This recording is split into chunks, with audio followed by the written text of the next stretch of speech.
This is the Raw Misfits show where two long-term raw vegans explore diet and lifestyle solutions to modern-day health issues.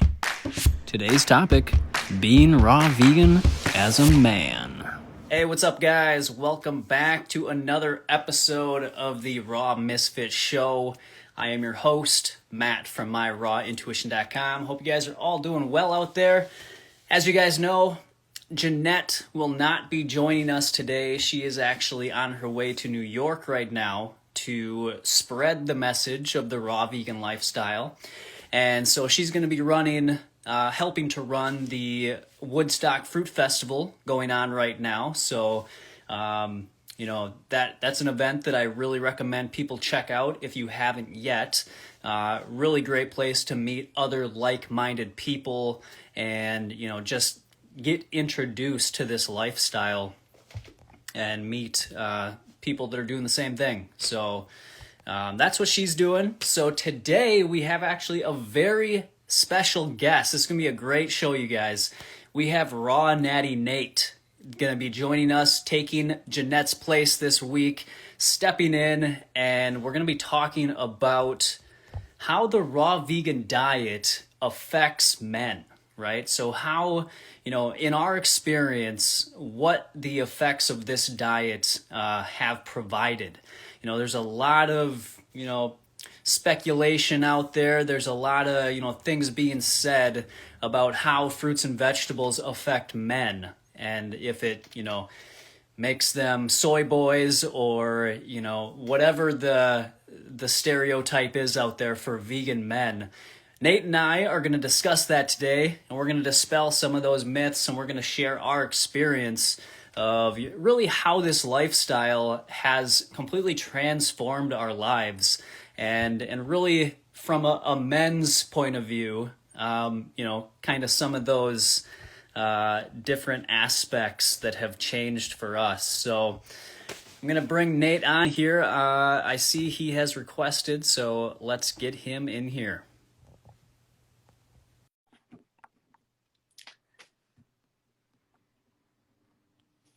All right.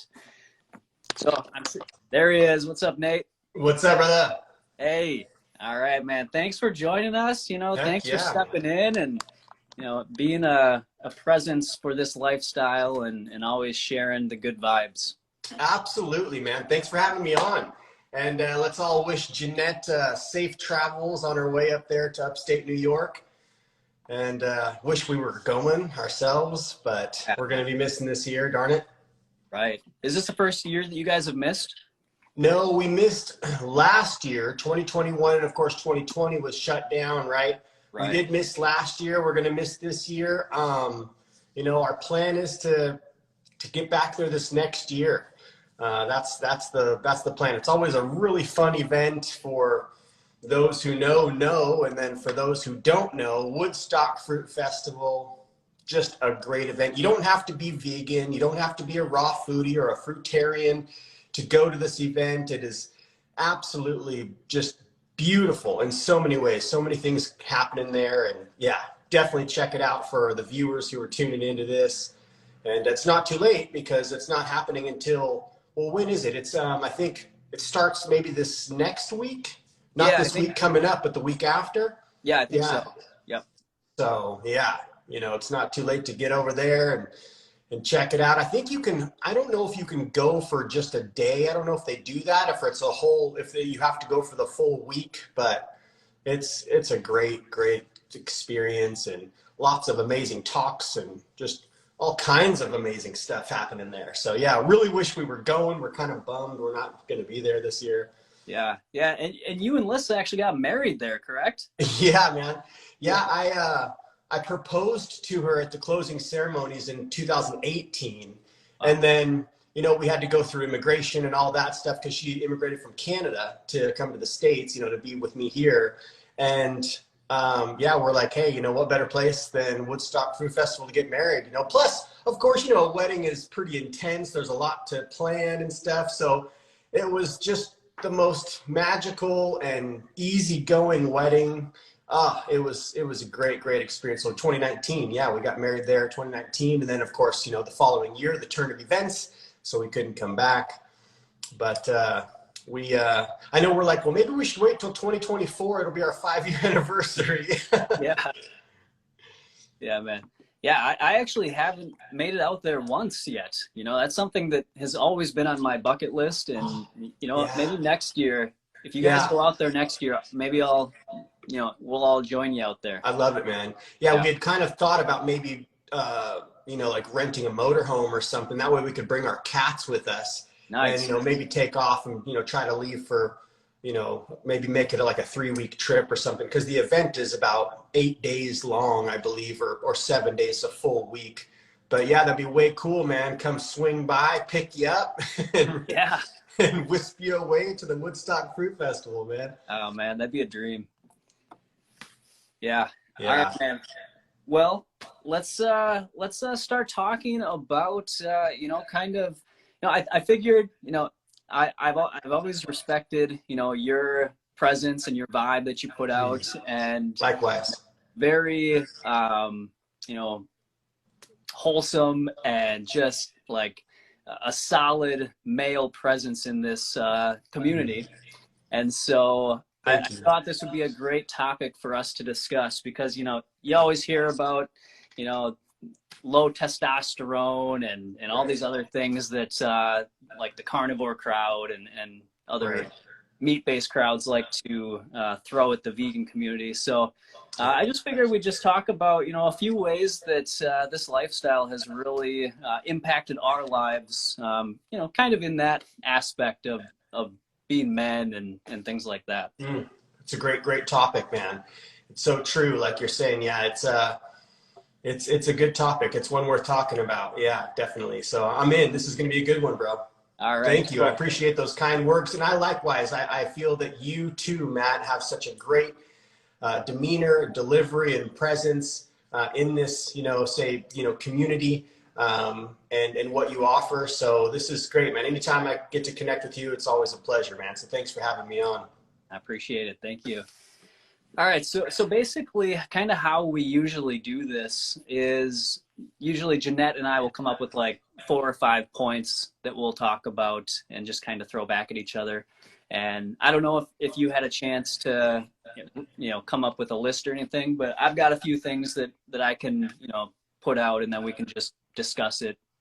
Did you write anything down, or did Perfect. I've got a couple. Yeah. Okay, cool. Yeah. All right, so we can just alternate, and then do you want to start? Why don't you lead this one off, man? Okay. All right, cool. Okay. Yeah. All right. So the first point that I wrote down was that, you know, getting into this lifestyle and really, you know, flooding our body with fruits and vegetables and the antioxidants and all the vitamins and minerals, it really connects us with the primal protector within us. You know, it's not just a physical change that you go through. It's actually, it's a spiritual, it's a mental and emotional change that living this lifestyle can, you know, impart on you, you know, especially compared to a standard American diet and lifestyle, right? So 100%. you become so much more, you know, connected with, you know, those around you, your environment, with yourself. And you know, eating this way, it's really, I see it as taking a stand for others and for the vulnerable. You know, we're taking a stand against animal agriculture, essentially, and the mistreatment of other beings, you know, animals and even humans and just other life forms on the planet.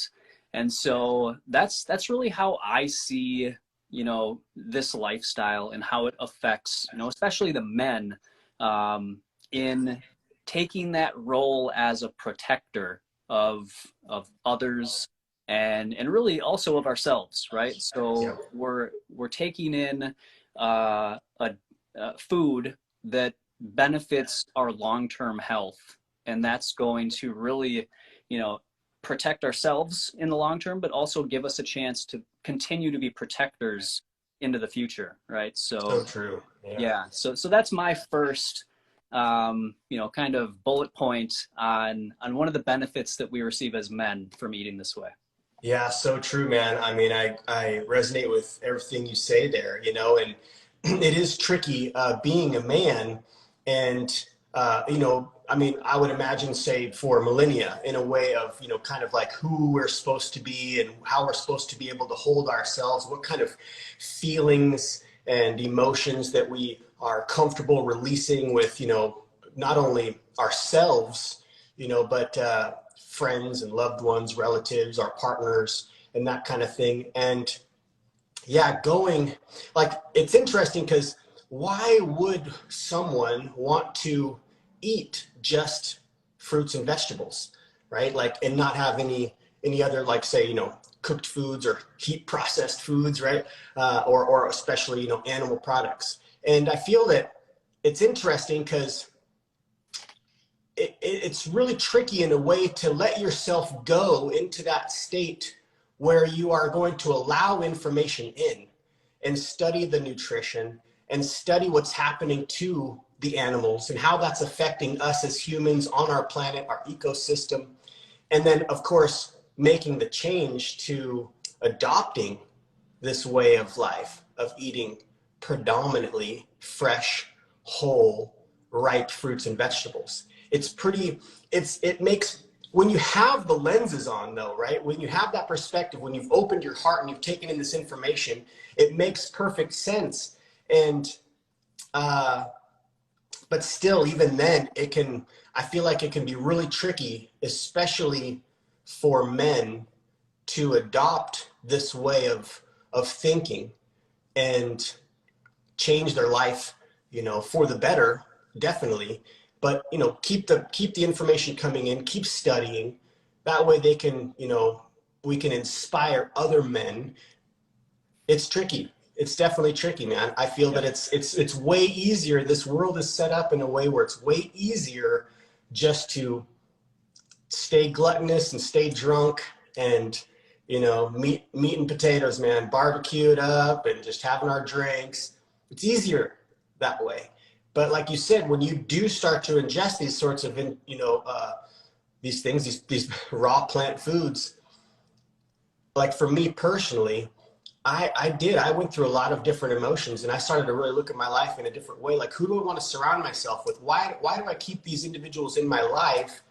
I love them. I love all of my homies that I grew up with, right? But as well as, say, even my partner, 25 years at the time, it was like, I wasn't comfortable with what I was feeling and the emotions that were coming up. So like you touched upon, you know, these different emotions start to come up. You start to see things in a different way. And that's tricky. I feel like it's hard to change, and it's hard to switch it up and to let go of maybe what's not serving you, or evolving in a way that is more beneficial for ourselves, you know, because if we're living, it's, you know, I'm the main character of my movie, you're the main character of your movie, you know, and we got all these supporting actors and actresses, or actors, I guess they're called nowadays, right?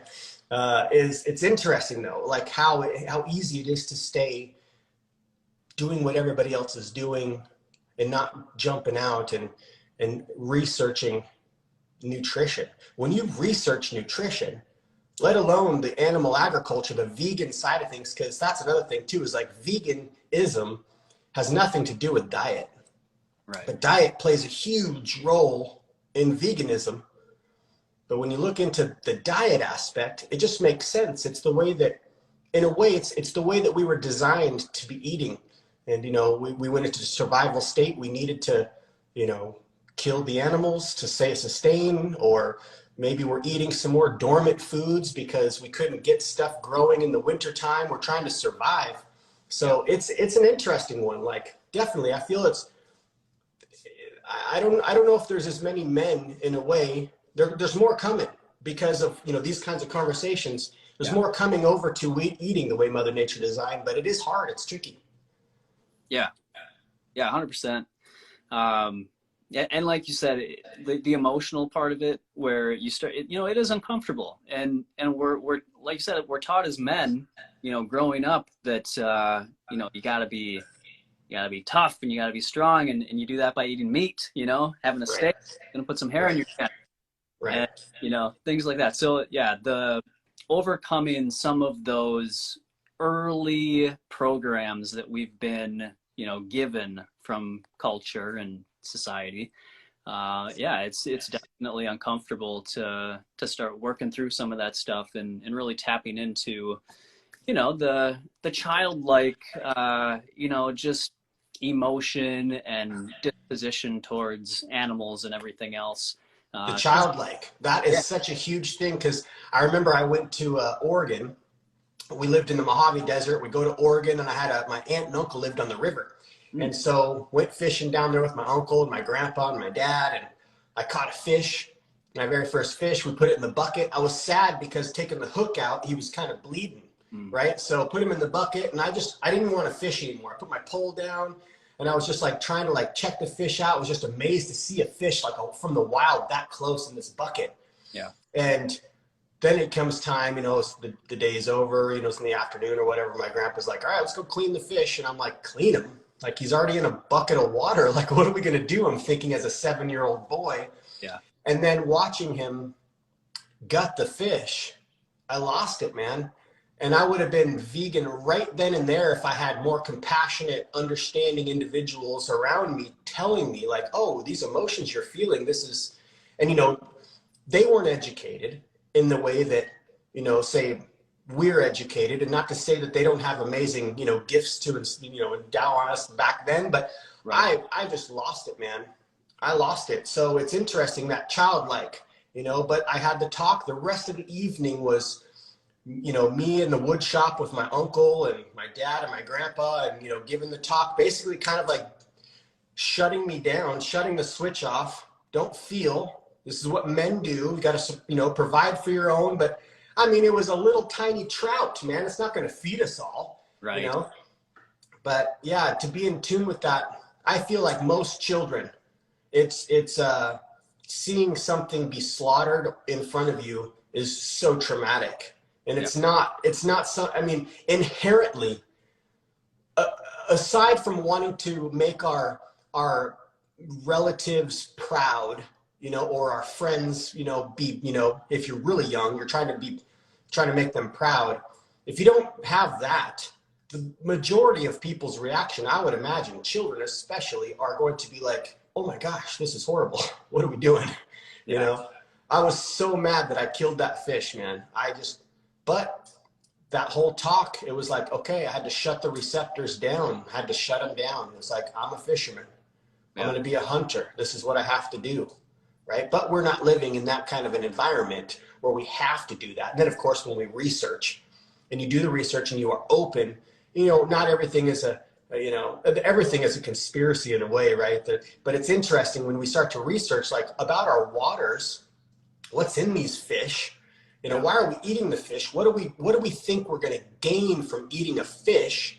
And how can we very possibly get those nutrients we're looking for from the plant kingdom, which is where they got it from?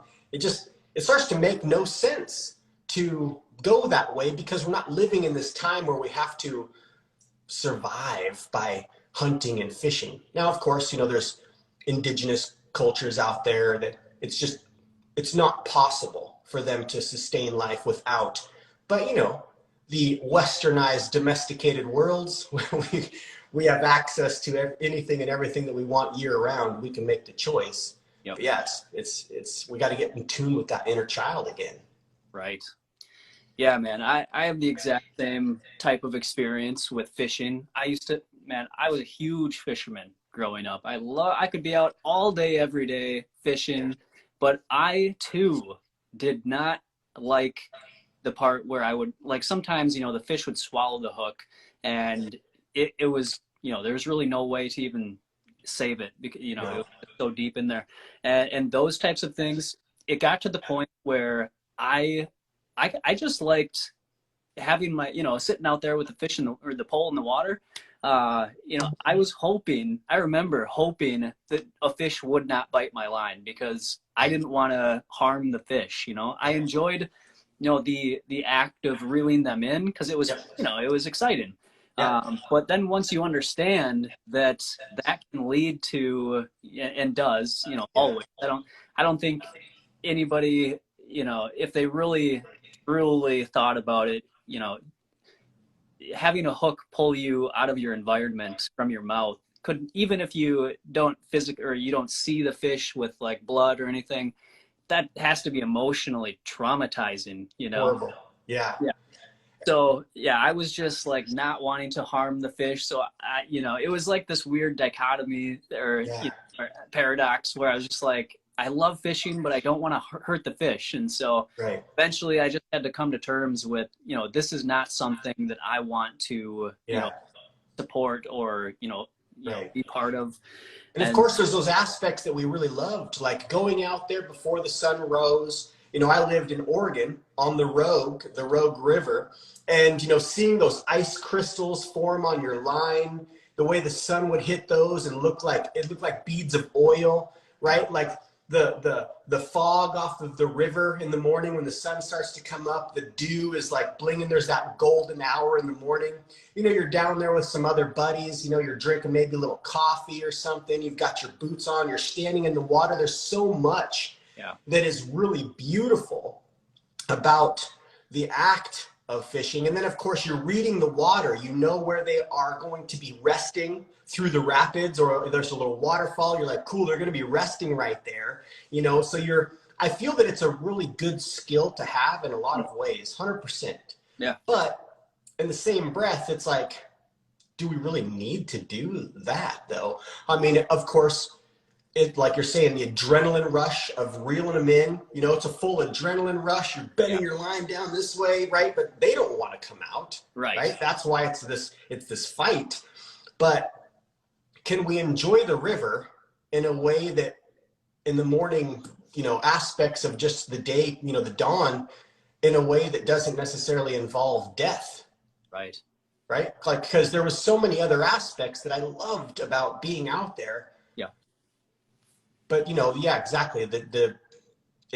When you have a different pair of lenses on, you're like, wow, this is actually really disgusting. And then when you research into, we don't have the technology to know what's in the fish, what's in the muscle tissue of the fish, we would I would only really fish for salmon, rainbow trout. I would rarely bring my fishing pole on the raft or something if we would go fishing. But it's interesting because those fish are so smart. I mean, they go out to the ocean and they know exactly where they respond. They find the very river and go up that river into the very creek or stream that they respond. Wow. Like, wow, that's magical when you think about it. Yeah. And of course, we weren't allowed to catch any native fish. They had to be hatchery fish. And then, of course, when you get into that concept, it's like, it's just kind of unnecessary. Right? Yeah. Especially when you start to research nutrition, you're like, I don't even really need this fish. Like, this isn't what I need to be a vital human being. I don't have to have fish flesh to be healthy. Right. But it's the camaraderie. You're down there with your boys. Yeah. I'd bring my sons down there. I'd be down there with some of my best friends. And that's the part that's really hard to let go of. That's the part as a man. Those are some of the things that we love to do. And that's hard to let go of that and to sort of evolve from that mindset of, I got to get down there and get my, we paid for our tag, our fishing license. We got to get our, it's interesting, man. Yeah. Yeah. I hear you. And that really, that was my second bullet point was, it really increases our emotional intelligence.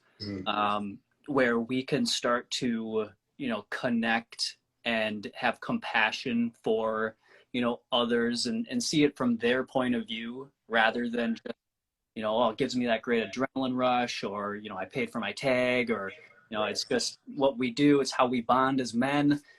We can certainly find other ways to bond, even like you said, just being out there. There's so many factors that play into that whole experience of, of bonding with your boys or with whoever it is, even just nature. Yourself.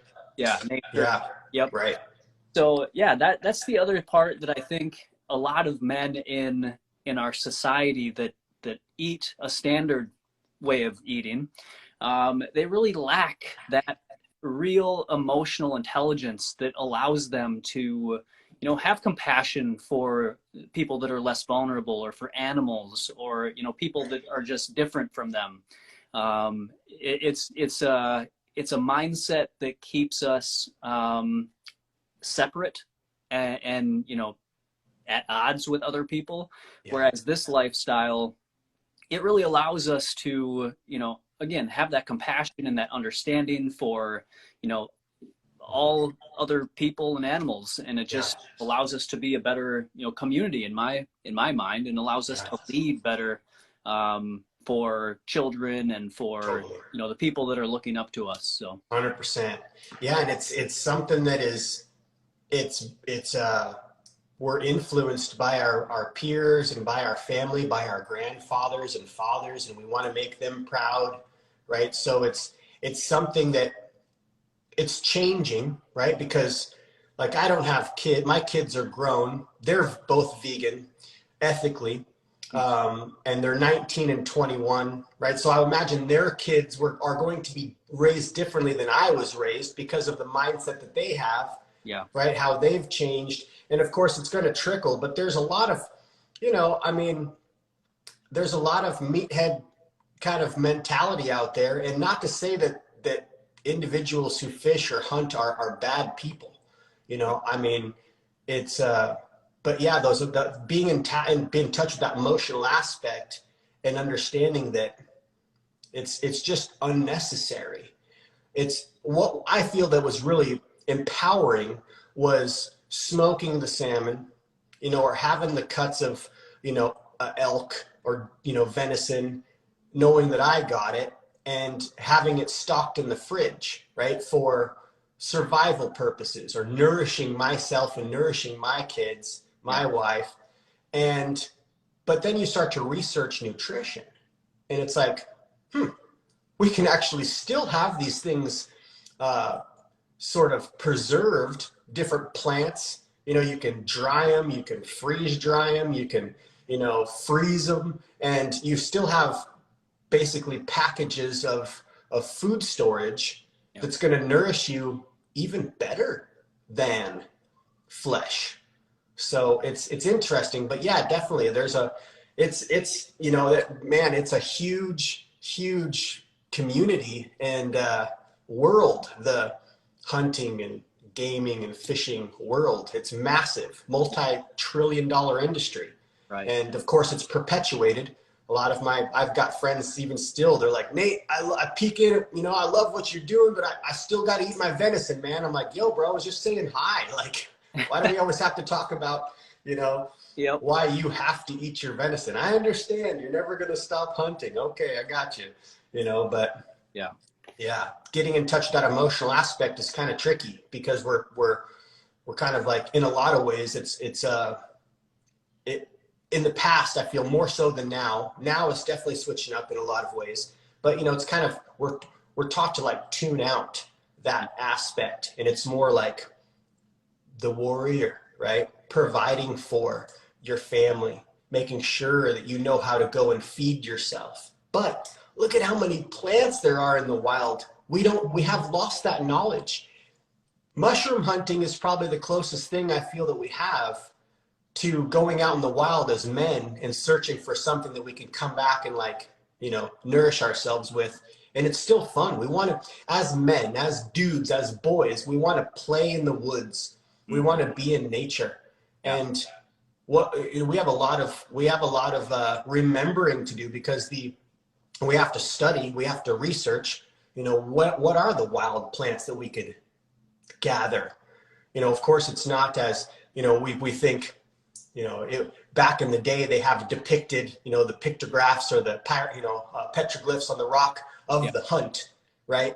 And it's not necessarily because maybe the cultivating or the gathering of plants wasn't as exciting as the hunt that was going to sustain the entire tribe through the winter. Right. So they, put the petroglyphs there. But when we tap into these different cartoons and stuff, say like Brother Bear, right? I don't know if you've seen Brother Bear. Have you ever seen that cartoon? No, I've never seen that one. Bro, rent it. Okay. It's so good, man.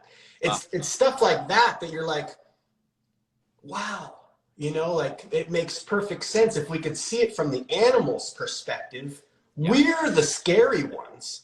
We're the ones that we have to like, right? It's wild, but yeah, we can switch it up, man. But studying nutrition, having talks like this, connecting. I mean, the thing comes down to, there's so many things trying to gather our attention, trying to get these messages out. Some will never hear it. Some will maybe come across it, but not want to hear it. But there are a lot of individuals who are peeking into like, hey man, I want to be healthy. Like I love mountain biking. I want to mountain bike when I'm in my 60s and 70s. Maybe I should switch up what I'm eating because I feel like poo and I'm watching relatives on medications and I have, high cholesterol, or I'm impotent. What do I do? I need better blood flow. So then that gets the person to dig into nutrition for their own health reasons, because I feel like in a lot of ways, for men especially, it might be more health reasons that inspire them to look into this, as opposed to the ethics of feeling what another. It's funny, right? Like it's kind of messed up because it's like our own ego in a way. We're like, oh, I'm sick. Okay, what do I do? I need to do something different. Yep. Yeah, which is funny though, because I think that's fine, just because once you start to incorporate more fruits and vegetables and less of the flesh, I think for whatever reason you got into it, for whether it's just your own selfish health reasons or whatnot, just the act of getting more plants in, I believe they carry that love energy in them. And you take out some of that fear-based aggressive energy from the animal flesh, and that changes you, so that even if you didn't get into it for altruistic reasons, it starts to bring that vibe into you. And start to feel that for sure you never really thought about before. Right. That's so true, man. Yeah, everything is energy, right? Everything is energy. Yeah. Hey, what's up, Cynthia? Jeanette is at the Woodstock Fruit Festival, so she is not here today, but we've got Raw Natty Nate here, and we're just discussing how the raw vegan plant-based lifestyle is affecting men and ourselves in particular. So this has been a great discussion so far. Everybody, thank you so much for joining us and putting your questions down here. I am definitely not as good as Jeanette at getting to these questions and keeping everything organized. I'm just kind of flying by. I can't even see the questions. Like it's only one line, then they pass or whatever. So I know it's got to be kind of tricky. Yep, it is for sure. Jeanette, hopefully we can get to people's questions. What's that? I said, hopefully we'll be able to get to, some people's questions. Yeah, for sure. We try to do half the show just these talking points, and then half the show is a Q&A. So yeah, we can definitely get to the Q&A here shortly. I've just got a couple more things that I wanted to throw at you and get your thoughts.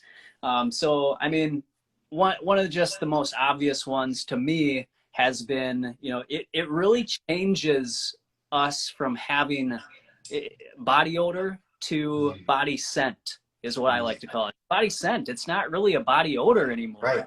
It's pheromones, right? Yeah, we got our pheromones. Yes, definitely. Oh my gosh, that is so true, man. Yeah. Everything changes. I mean, if we were to really look at it, the way that I like to see it personally is this is the way that we were intended to eat. Mother Nature.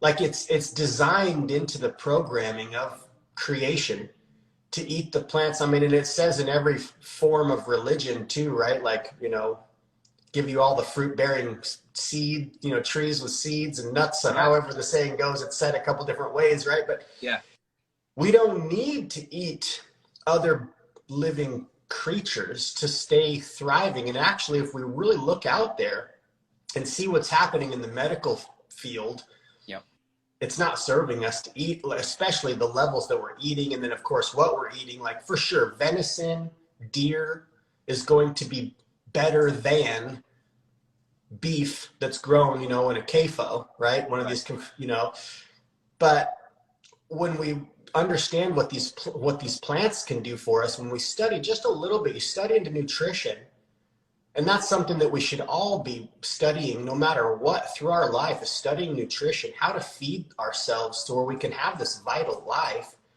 It's incredible how many things change. Like you're saying, the odor, you don't stink the same. I don't have the same tartar buildup on my teeth. Me neither. You know, and I think that might be from cutting out the fluids of animal products, right? The flesh and fluids are not good, but the fluids, the dairy, man, I had tartar buildup really good, especially on my lower bottom on the back side. I had my own like metal pick I would scrape off. Yeah. I don't have that anymore. Yeah, the body odor, the dandruff. But yeah, the body odor is huge, man, because in life, like we connect with certain people, you have these pheromones, and you know, if you want to attract someone, it's kind of interesting. It's not even not necessarily what you wear, what cologne you have, or the clothes, you know, you're you know, like I say, what you wear or how you look. It's the pheromones that really can kind of attract you towards somebody or repel you. Yeah. And yeah, the body odors or the smell that's coming out the other end of the tube, right? That's not the same either. Like when you rip one, it's like, that doesn't even really smell that bad. You know, if I have like nutritional yeast or some cashews, like a cashew dressing, I'm like, it smells like nooch, you know? But it's not like it used to be where it drive people out of the room or you're embarrassed because you're like, shoot, I have bad gas today. And this is like, I can't even stand it myself. It's so gross, right? It's interesting. Yep. Different things change, man. So many different things change. And then when you, look at it into nutrition, you're like, it makes sense because I'm eating more the way that I was designed to be eating. Mm-hmm. Yeah. Yeah, I know. It's incredible. Yeah, like you, I had really, really heavy tartar on my teeth. And I had one of those metal picks too. And yeah, now that I eat this way, I don't have that at all. You know, my breath is better. As you said, you know, your armpits don't smell as, you know, like they used to. Allergies. I used to have a roll of toilet paper with me everywhere I went because I was so snotty. I was constantly blowing my nose, but I ate a lot of dairy. We would buy those, you know, big blocks of cheddar cheese, and we'd have cheddar cheese like every single day. Lots of cottage cheese, lots of milk. Yep. And yeah, super, super mucusy. Allergies, I would have allergies, you know, so I was on Claritin. I had asthma growing up. All of these things cleared up when I cut that out. And then, of course, you know, I understanding, you know, being a little older, having to research this stuff myself, it was like, I don't need this. Like, this is unnecessary. It's unnecessary. Yeah. So when you have that kind of a mind, because I could be thinking, I'm going to be lacking if I don't have my dairy products, and very possibly I could kind of like do some mental acrobats in my mind and make myself feel worse because I'm so fixed on needing dairy. But when you understand, like, you don't need it and you embody that, like, I don't need this. Yep. It's an amazing feeling. It's like liberating. And then of course it's tricky when you go out into the world though, and you see, like, it's not set up, man. It's in a way, it's like, what do you do when you want to kill a bunch of rats? Right? Like, you lure them with like tasty poison. Peanut butter or right. Yeah. You know, you put your little, you know, strychnine in it or something. Right. And not to say that the food out there is like poisonous. Obviously, we're able to sustain life into our 50s or more, or, you know, there's people having heart attacks in their 30s, of course, but 2 Little Caesars pizzas for $5, man. Yeah. Or $12 for a bag of grapes. If you have a family, right? Like, it's not set up. It's not set up for us to be nourished and thriving. It's a weird, I mean, after, you know, for me, after 9/11, I was like, give everything to me. I want to know everything. I was like 21 or something. Yeah. maybe no, I was 23 or 24. Yeah, I think it was like 23, 24. But I wanted to know everything that there was to know about conspiracies and everything. And I was like, wow, this is like an amazing revolving door. I didn't make the connection then. Yeah. But it's not set up for us to be healthy. It's set up to keep us sick. Yep. In like a low grade sickness in a way, not to say that heart attacks and colon cancer and breast cancer is not as low grade. That's some high grade sickness. But yeah, it's so easy. Buy the 2 pizzas for $5 and we'll give you a 2 liter of pop for free. Right. Well, of course you're going to go get those. Yeah. Right. It's like, it's pretty ridiculous, man. Yeah, man. Yeah. As my brother says, if your meal is less than a pack of gum, there's something going on, So, right. When the soda's cheaper than the water. Yeah, exactly. Right. Exactly. So, let's see. I mean, there's so many. Yeah. 9/11 was a big eye opener for me as well. That really got me digging into, doing my own research and looking into, things outside of what, the mainstream was saying. Yeah. Fluoride was actually huge. That was maybe the first thing that opened my eyes, was the fact that they're putting fluoride into the water. Yeah. Is essentially medicating, the entire nation without anybody's consent. Yeah. And so totally. that was a big thing for me that really got me just looking into, why things are done that are done, Yeah. It's weird, man, because it's like, this is the inverted matrix. It's the inverted world. Everything's backwards in so many ways. But, if you get the standard education, right, from school, you've got the standard education, you have to teach yourself. You have to educate yourself. And that can be really tricky because there's so many billboards out there that are saying, come run and play, right? And it's a lot easier to not spend time in researching and understanding, the ways that things are set up and how the detriments are, because it's not necessarily inherent in us to all have cancer by the time we're a certain age or to have these different problems. It's what we are. And of course, the fluoride in the water, what's being sprayed in the air. I remember watching that documentary, What in the World Are They Spraying? Yep. And it was like, it doesn't matter if you're a family that had your child on an island, because they had that family in Hawaii. They did the hair follicle test. They still have the same metals and stuff within them that we have over here in our cities, because we're in this terrarium. Yeah. It's a one big terrarium that we live in. So no matter what, but of course, not to be scared. Right. It's frustrating for sure, but it's nice to be aware. Yeah. And then that awareness can bring change.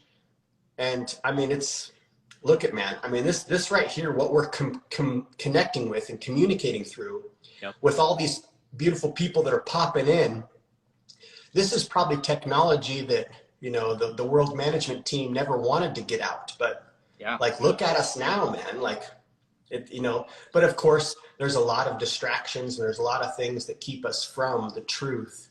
Right. And, the truth is going to be different for everybody, but the truth is, if we look out there, we're not, back in the day, you only lived to 30 or 40, right? Everybody's got dental issues, everybody. But we weren't necessarily, I don't know. It's so crazy, man.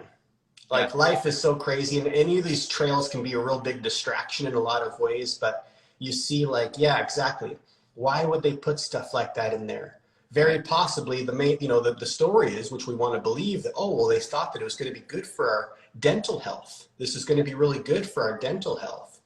But then you kind of do a little more digging. Well, who came up with this? These are the same people that brought us the atom bomb, and Agent Orange and stuff. Okay. Oh, they're putting aluminum in the deodorant. Okay. Why? Oh, because it'll make you not sweat. But, aren't we supposed to sweat? Isn't it a pain to have sweaty armpits? That's embarrassing. It's man. But it's all a part of the evolution, man. We're evolving, connecting through these devices, communicating ideas, and waking up in a lot of ways to ways that aren't necessarily beneficial to us as humans, to the planet, and to the way that we're treating the animals. It's amazing, but it's hard. it's really hard. It is so much easier to stay sleeping here in Satan's playground, right? Yeah. Like everything is so many ways. Everything is not everything, but there's so many things that are just so backwards. Yep. Yeah. Yeah. I mean, we could do a week-long, episode 24/7, and we could, it still wouldn't be enough time to talk about all the backwards things that we experience Right. in this Right. society. But yeah, those little bits, like you're saying, those little bits that come in, you're like, wait a minute, huh? Yeah, I didn't consent to this, but I'm drinking this, or I'm washing my body with this. Yeah. Or, I'm cooking my potatoes or my noodles in this, like Yeah, I know. I'm breathing the vapors, Yep. Yeah. Yeah. I mean, it's really at every turn, but like you said, it's not that we should be, overcome with fear. The point is that we should become aware of as much as we possibly can, so that we can do as much as is within our means to protect ourselves, and keep ourselves and our families and our loved ones healthy, and protected from these things as best we can. Yeah. So yeah, just look at it as an opportunity to, reduce your exposure to these types of things so that you can live a long, happy life. Right. Exactly, man. Yeah. All right. So the last point before we get to the Q&A that I wanted to throw out there, and the men are going to love this, especially if they're not already vegan or plant-based, getting into this diet and this lifestyle, I truly believe makes us better lovers and better partners. Right. So, on various levels, from the better blood flow to our fun things and to our brain, and to, just having, even more balanced hormones, right? More balanced hormones that keep us from having extreme ups and downs of emotion, where we're balanced, so that we're not getting into, it seems like, the majority of couples I see out there now, they're drinking alcohol and things like this, which can really, I think alcohol is one of the worst things for relationships. 100%. But just having those inconsistent emotional states, I think really wreaks havoc on relationships, and things like that. So I think it's really important that people start to balance their hormones with this sort of a diet, so that they see benefits in their relationships and in their lovemaking as well. Yeah, man. 100%. Like you said, alcohol it's not a good relationship building drug. No. And here we are, bro. We live right downtown Las Vegas. We go to bed, we're in bed at 8:00 at night, like we don't partake in the stereotypical Vegas nightlife. But I love Vegas in so many ways. The people here are amazing. Everybody's really friendly. It's unlike any other city that I've ever visited. And, but you see the alcohol, and then of course, my stories that I have, or memories, I should say, with alcohol and with my previous relationship. It's not beneficial, and it's interesting because in a way, like, we're drinking because we want to cut loose, we want to be able to go dance and not have to feel like self-conscious or something, rather, right? But how much more awesome is it if we could just be ourselves and not have to take something like that to let loose, to give ourselves the permission to just like be free and dance, or and of course there's maybe things that are said in that kind of a state that wouldn't be said if you were fully conscious. Alcohol, man, is that's a horrible thing in a lot of ways. But I can say that there's been times, and I know it's probably been the same for you, like some of my best parties that I remember, I had a really fat buzz, man. Like, I was like, this is the most amazing night, connecting with people. So not to say that it's completely all bad, all evil. Yeah. But yeah, the emotional state and how it messes with our hormones, that's a huge thing right there. I mean, gosh, a person could study 10,000 hours on just the detriments of alcohol. I don't really feel that there's too many benefits. There's, the studies on red wine and these kinds of things, and this, maybe a little beneficial here and there. But then again, though, it's interesting. It's like, that's how we connect. Like, let's get together and have some wine. You get a buzz on and everybody's walls come down. Yeah. And you can kind of really see who people are in those states, but it's not like, maybe that's not even who they are. Like, my ex was very quiet, and when she got buzzed, she was like very, she wasn't the same person, right? Yeah.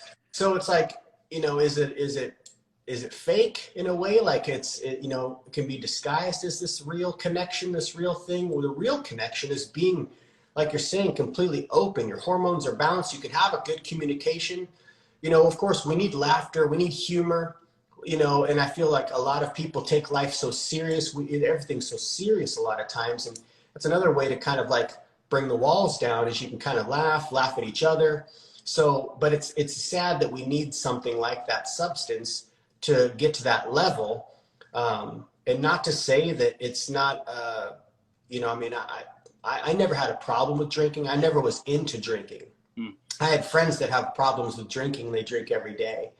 And, but yeah, man, and like you're saying too, the intimacy, this lifestyle, when you get into understanding, we don't have to like understand at a level where we're like scientists and doctors explaining it to people. It's hard to really ingest a lot of the information. It's going to take 25 years to really, some people are real articulate. They can explain something they read perfectly just the day before. For me personally, it's not really that way. Like, all of the stuff makes sense though.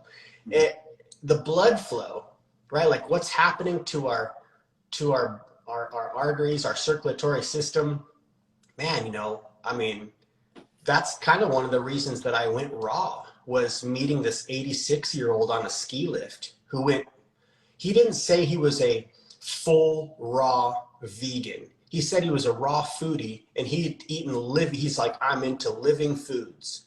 So I don't know what kind of heat processed foods or cooked foods he had eaten through his life, but he was diagnosed with stage 4 colorectal cancer, colon cancer, at the age of 42, which is very common.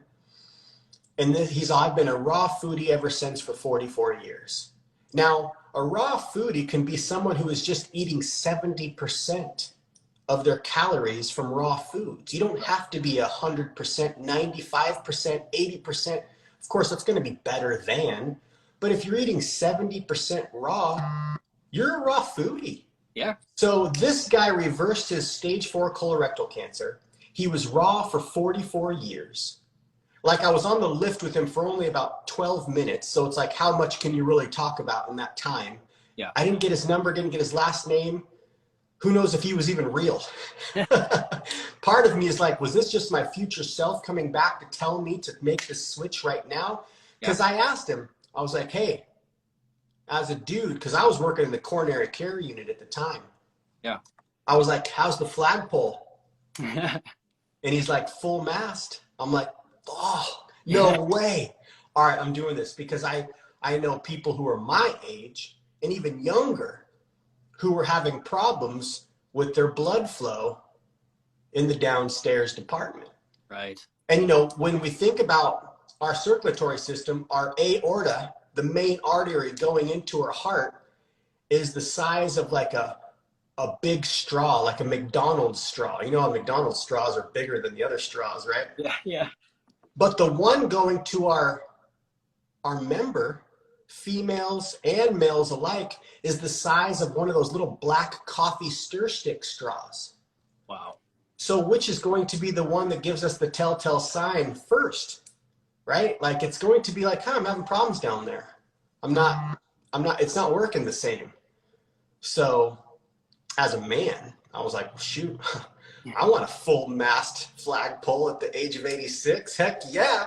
Yeah, man. So that was it, man. That was one of the main kickers for me, as well as him, skiing at 86 years old. I was like, dude, like, sign me up. I really wish I would have got his number. I really regret not getting that, because I would have loved to connect with him. Yeah. I would have drove I would have drove 20 hours to go hang out with him and just talk to him, because I wasn't a raw foodie at that time. I didn't know anything, but that's what started it for me. It was like, all right, well, I want to keep it going good in the bedroom. That's a huge part as a human. It's a very, important aspect of being a human is being able to reach those levels without having kind of, issues or taking medications to be able to perform properly. Yeah. 100%. And, I think that goes to, back to the ability to tap into your emotional intelligence. It shows how with this guy that you met on the ski lift, he was able to really get his energy into you, and share the message that would really resonate with you. And again, I think that is just another example of showing how when you become a raw foodie, a raw foodist, that you start to have a greater ability to, share your energy in a positive way and affect the people around you, right? Yeah. And so that's exactly what happened. You weren't a raw foodie at that point. And so he was still able to connect with you in the way that you needed to hear it. And that's life. So. And of course, I was ethically vegan at the time, and I was studying nutrition, and I was working in the medical industry. I was seeing things that were horrible. A lot of it caused by diet. Right. Especially the unit that I worked in, people aren't going there because they got in a car accident. They're going to the ICU for that, but the CCU, the coronary care unit, they're coming because they've got these issues with their heart, cholesterol, all these different issues through. Yeah. So it's interesting because, being in this sort of niche of raw veganism, I definitely feel that there is, there's, like any diet, there's a right way and a wrong way. A wrong way being something that's not going to serve you long term. Yep.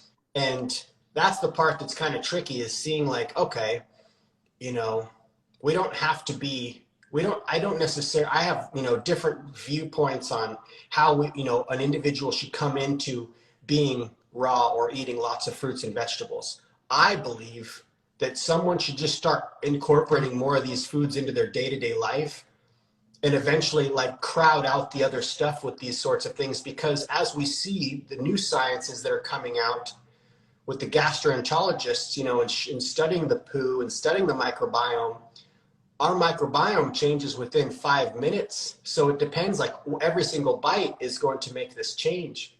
Yeah. But this guy had said, man, he's like, if you are what you eat, what do you want to be, Nate? And I'm like, I want to be alive and thriving like you, man. And he's all, there you go. Like, eat living and thriving foods. And it made perfect sense. Like, there was little things that just made sense, but my receptors were already open to this information. I wasn't like trying to be like, oh, dude, you're, that's crazy, but he did connect because of that disease, him being on the hill. I want to ski when I'm, 80s. Yeah. And I want good blood flow. So that right there sealed it for me. I was like, I got to do this. I got to figure this out. This makes sense, perfect sense. And somebody doesn't have to be, that's the part that's tricky. Like in this niche, it's interesting. Like I'm sad in a lot of ways because we're lazy as people, really. And, there's ways to eat any diet and be lazy and not thriving, both raw and not raw, Yep. So, that's the biggest thing, man. It's just like, just incorporating more living foods, more raw foods. You're going to feel better. Your body's going to respond. I mean, we see the studies aren't out on raw vegans yet, right? The studies are out on someone going whole food, plant-based, low oil to no oil, low salt, low sugar, low processed foods. And we're still seeing incredible benefits and people changing their life by just that. Like So you don't have to be 100% or 90%. I feel like people get, you know, what I really get bummed out is seeing people go downward spiral by, you know, restricting themselves or trying to keep this one ideal that this is the end all be all, heal all. You have to do it this way to clean yourself before you eat raw foods. I think that's just a bunch of bullshit, man. I feel that we should just be eating more raw foods, and we're going to see benefits. Maybe eventually you're like, because not everybody can really go 100% all raw. Some people need that for whatever reason. I feel I've always pumped 70-30, 80-20, 80%, 70, 80% raw, the other 30 to 20% cooked, whole food, plant-based, like minimal processed food. If you can keep the processed food out, but say you're out one time with some friends and you're always vegan pizza place.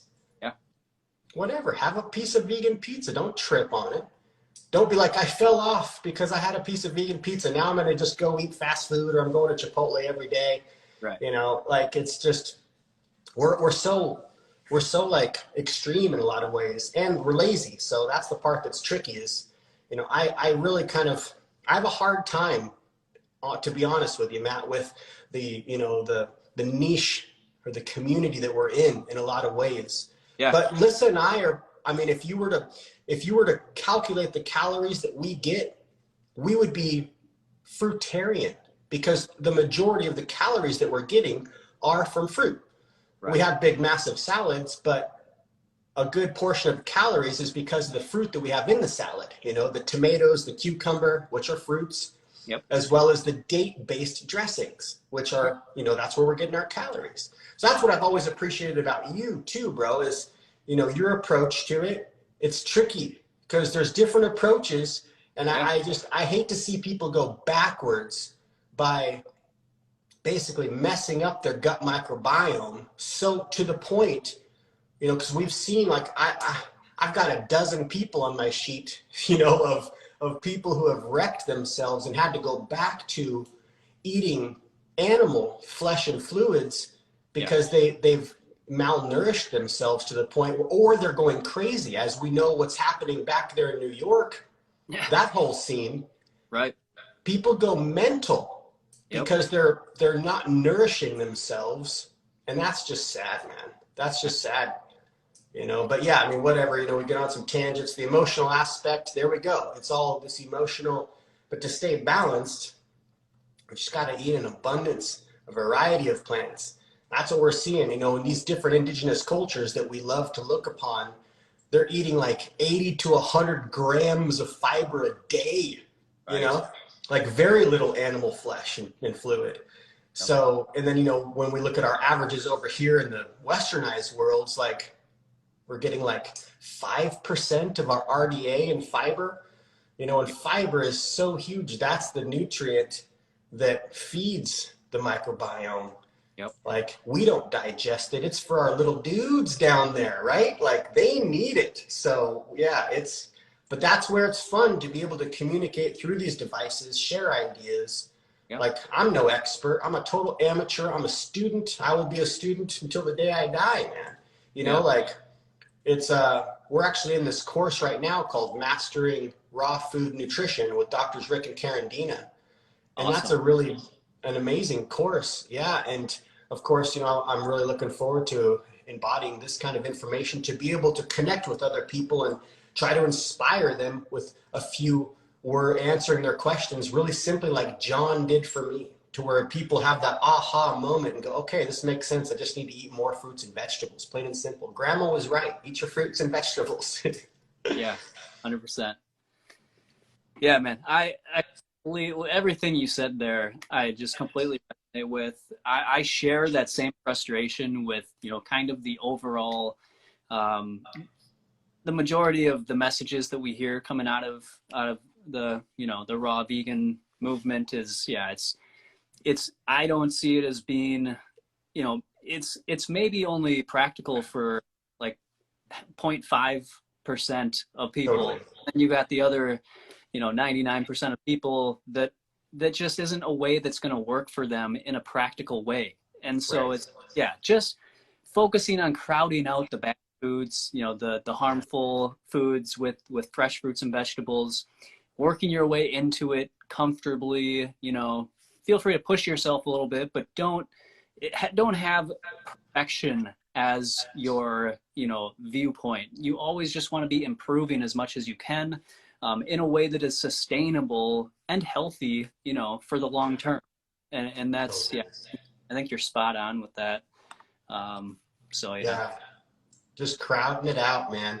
And that's the thing too, like, you know, we'll get people, you know, asking us like why we're not into certain things or why we don't believe a certain way. And it's like, look, we're not trying to make the vegans or the raw vegans more perfect or more raw, more vegan. You know, we're trying to connect with people who are just out there driving through the drive-throughs, drinking the funk, and just try to inspire people to eat more raw, fresh fruits and vegetables.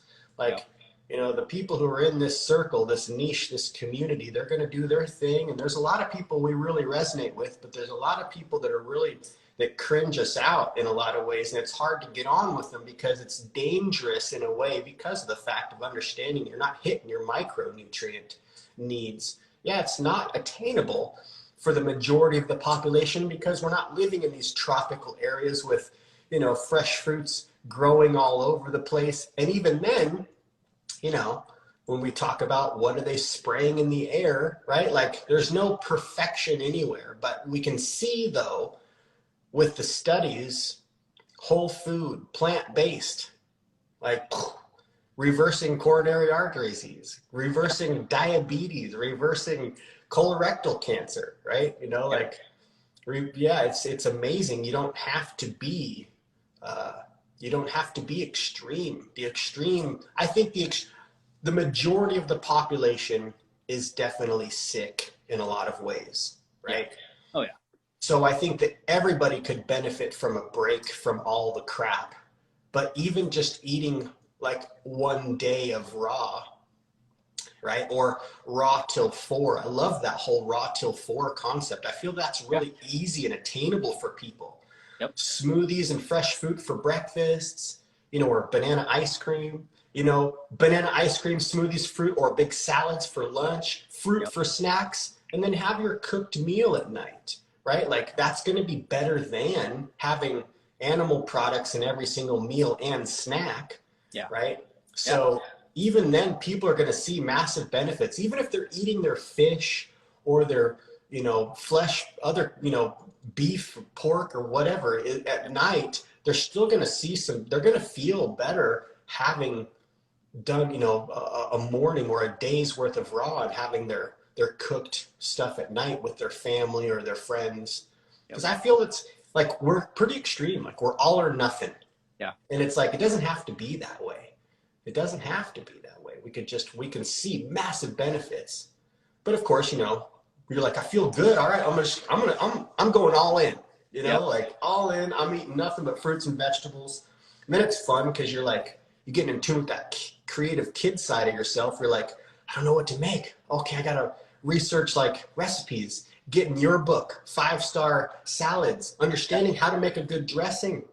That's right there. So simple because, you know, people don't necessarily need a book if they pick up the understanding of those key components to what makes a good dressing. Right. There it is, man. Because the dressing will make or break your salad. Yeah. Right. Oh, so 100%. Yeah. Yeah. Totally, man. And likewise, I mean, you and Lissa, you guys make amazing salads, you know. And so you guys have plenty of books out there teaching people how to do this as well. So anybody that's interested in learning this lifestyle, you know, that's one reason why the bundle that you guys put on is so, you know, beneficial for people. And so whenever those come around, it's such a great opportunity to get all of these recipes and the instruction on how to create these things so that, you know, people can make these a sustainable, you know, practice for the long term. Yeah, those bundles are incredible. I mean, they're ridiculous. I think it's unfathomable for people looking in who are like on the fence. They're like, oh, this has got to be too good to be true. Or what is this? Some kind of scam or something? It's like, no, this is this is all these individuals, these creators coming together, trying to, hey, the healthier we all are, if we're all different versions of each other. I love how Ram Dass says, we're all walking each other home, and treat everyone you meet like God in drag. Like, boom, that's a powerful way to live. So, we want each other to be healthy and happy and inspiring one another. Nobody's got all the answers, but we all have a few, right? Right. So yeah, these bundles, man, when they come along, and we're only involved in everything that we're involved in has to be vegan, ethically, like vegan. So the plant-based bundle or the vegan or our raw bundle, man, yeah, it's something we can stand behind. We really truly believe in. And of course, everything's gone through before we, for our bundle, we're like, okay, is this going to be legit? Like, we don't want, something that doesn't make sense or resonate, like, yep. Yeah. I hear you. Well, all right, man. Should we get into some of the Q&A? Sure. Yeah, man. All right, cool. Yeah, it's already 12:15. So do you have a hard stop time or? No, I don't today, man. It's Sunday, so I was stoked to hang out with you, bro. All right, man. Likewise. Okay, so I am going to try and scroll back through here, and we're gonna get to some of these questions that people have been putting in. Man, there is a lot of questions. Is there? Yeah. Well, let's see what we can do. We can try to bang out some questions, man. I want people to get some answers to their questions. Definitely. All right. So anybody that I don't see your questions, and I'm going to start out in actually the question section, that little section box or that question box, because that is where we would really prefer you guys to put the questions. It just makes it so much easier for us to keep track of them and go back to them later in the video. So let's take a look in here. So we've got High Vibes Amy asks, what do you think about showing footage of animal cruelty to children, like in Cubes of Truth? Well, I think, honestly, I think it's an amazing idea. Right? Like my whole philosophy with my kids was I want to teach my kids how to live in the world rather than protect them from this world. So when they are grown up, they're not like, what the fuck's going on out here? Right? Yeah. So I feel that it's a really powerful thing because kids are already intuitively in tune with that because they're closer to source or God. They just came into this world. They haven't had years and years of conditioning and indoctrination.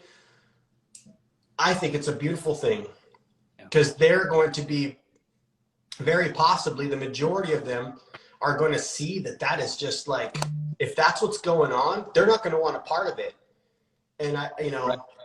I mean, yeah, so it's traumatic. That's really traumatic. But these are the images that we hold. That way it really helps us. When you go into the store, like now when we go into the store, I've always hated the seafood section, even when I was eating flesh and fluids. Like, yeah, it's gross smelling. Even like when you go to the ports and the coast, like it just, that smell is like, ugh. But when you go to the store, say as a child, seeing that, they're going to see those pieces of flesh in a different light, right? Because there's actually like a deeper connection of what it is and where it came from and how it got to the cellophane wrapped, pretty package in the store. And then whatever they're putting on it to make it, stay pinker for longer is a whole nother thing, right? But it's a powerful thing. And I know like a lot of people want to protect their kids from seeing that kind of stuff. They don't want to see it themselves. I don't want to see it. Yeah. But, the two of us, Liz and I, we tap in periodically, not to be like punishing ourselves or anything, but just to like, I don't know. I mean, there's a really good book called The Joyful Vegan. And that is an amazing book. She does such a great way I can't remember the name of the author, but we just listened to it on audio, and she has such a great way about it, talking about like there's certain people who really like to ingest this kind of footage, and and I feel that it's it can go both sides. But yeah, definitely I don't see anything wrong with showing our kids where where stuff comes from and how it's processed, how we get it to where it's at in then they're able to make that decision too when they grow up. Like, I don't necessarily know if I want to buy body parts. You know, I mean, it's weird when you think about it. Like, oh, those are body parts to another animal.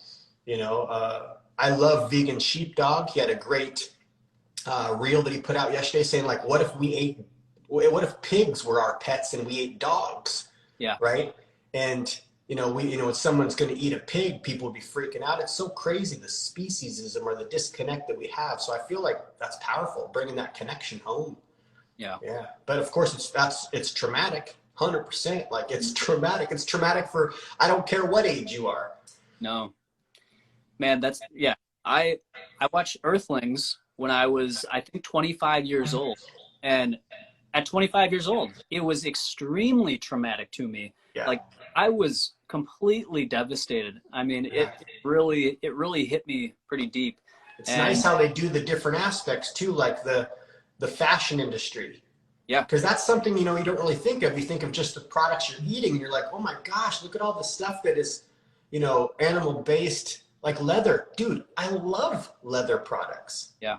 I don't buy them, but I mean, back in the day, like a leather pair of gloves or boots and some chaps or something, burling through some blackberries, right? Like, it's hard, but now we're coming out with synthetic leather. I've got a pair of rock climbing shoes. You couldn't tell they're not leather. Yeah. So it's, these are the things though, we become aware, we start to vote for, we start to say, hey, I don't want that anymore. I want this. And these corporations and these amazing individuals are going to come up with different ideas of how we can make certain things synthetic. Yep. Like synthetic, the down in the sleeping bags. There's nothing like down. But I don't buy down anymore because it's like, I don't care how greenwashed the label is of like, oh, it's ethically, plucked. No, bullshit. Like, you can't hold a bird down and pull out its feathers and say it's like, no. So we have to come out with different ways of doing things. And, it's all about understanding how do we get it? Because if we're unattached to how it actually comes or how we get it, how does that leather come, or the fur coats, or the down, or the wool, these things that are really amazing. Like, I'm a real outdoorsy person, and the gear is like, man, like, we have a long ways to go, but we're getting there. There's a lot more synthetics coming out. But of course, it's understanding how it comes, and that's what's cool about Earthlings, is it taps into that too. Where you're like, holy cow, like Seaspiracy was another. I mean, all of these documentaries, they're for sure, they're trying to sway the minds of the masses. Yep. They're doing a good job when we're open and we look at the data. You can't help but to be like, I don't want to vote for that anymore. If my purchasing power is voting, I don't want to vote for that. Right. And then of course, if we can start with our kids, man, they're going to be like, no, Mom, I don't want any meat. Yeah, man. Give me the oranges. Give me the carrots. Spot on. Yeah, I know. I loved fruit growing up as a kid, but we just didn't have it around that often. I mean, it was around, but mostly I would go to like potato chips and crackers and cereal and things like this. Yeah. And like deli meats and things, because that seemed to be like what snacking was supposed to be, and fruit was like just kind of a random thing.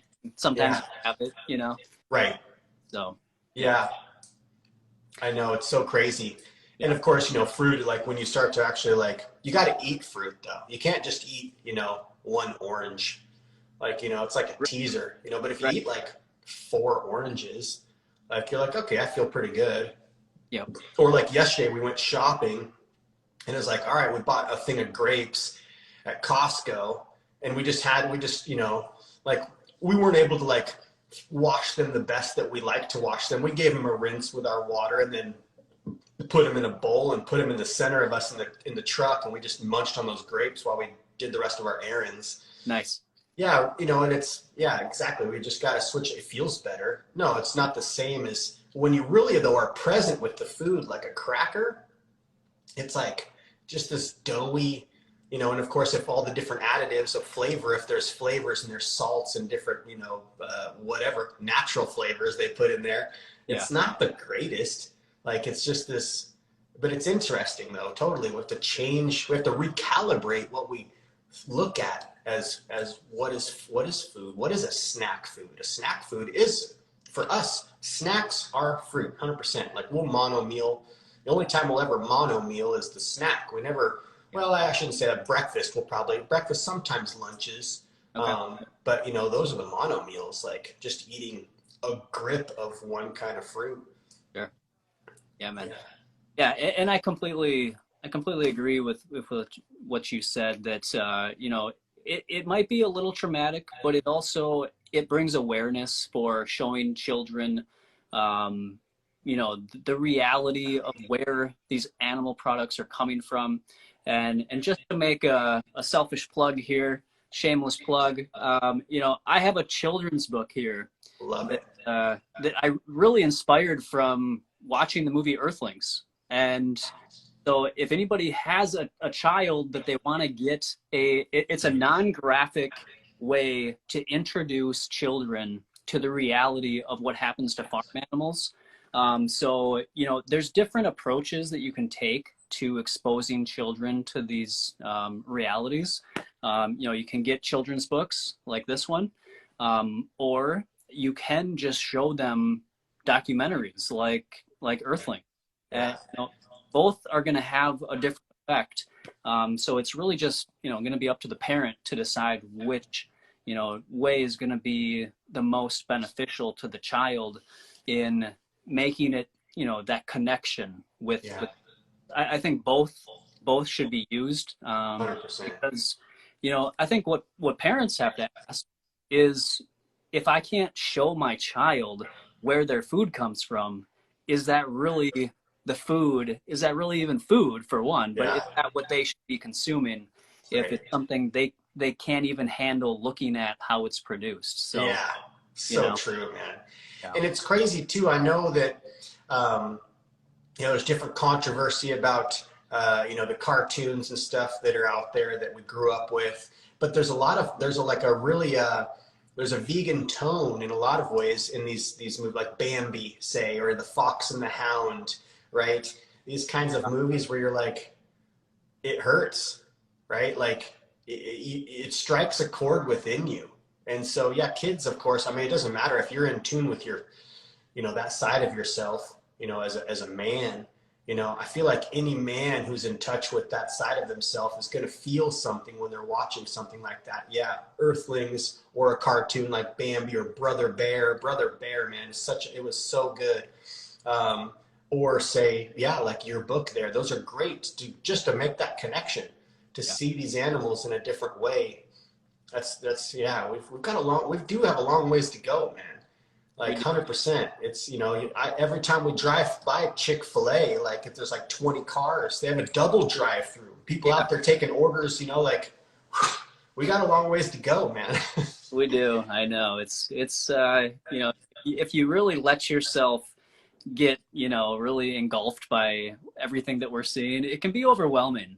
But Totally. you know, I think it's important for, you know, people like us, or, you know, the average person that's just trying to, you know, understand how the world works, kind of. Don't you know, don't take it all on like you have to change the world, you know. Right. Be aware of it. Just don't let it overwhelm you, and just start making small steps, you know, like you said, you're trying to change your diet, you know, small steps towards that bigger goal. I love have you seen that cartoon where there's two ladders and there's two people like going up the ladders? One ladder has a lot of small, you know, steps to climb up, and the other ladder has like a bunch of long steps between them. And the guy that has, you know, people that are trying to take those huge, massive leaps all at one time, they can't climb that ladder because it's just too much at one time. Right. So those many little steps towards the top is easier way to go for most people. Definitely, man. I agree. Yeah. All right. Let's go to, looks like Tessa. Hey, Tessa. She asked, at what age did each of you go raw vegan? I was 40. Yeah, so it's been just about 6 years for me. Nice. Yeah. And I was somewhere, it was either 24 or 25, you know, it was, yeah. So I didn't go raw right away. It took me about a year before I was really like comfortable with the raw side of it. So it was most likely somewhere when I was 25. It's awesome, man. Yep. Yeah. If I could turn back time, like Cher says, right? Yeah, I know. I definitely would have hopped on sooner, but hey, you know, whatever, better late than never. I feel that if somebody's 60, 70, heck, 80, you know, whatever, start incorporating more. Yeah. 100%. And yeah, I'll be 36 here in just a few months. So nice. Heck yeah, man. Yeah. All right. So the next question comes from Carl Eady. How can I make it easy to be raw in Scotland? I also suffer from the cold, even in the warmer months as well. That's a good one.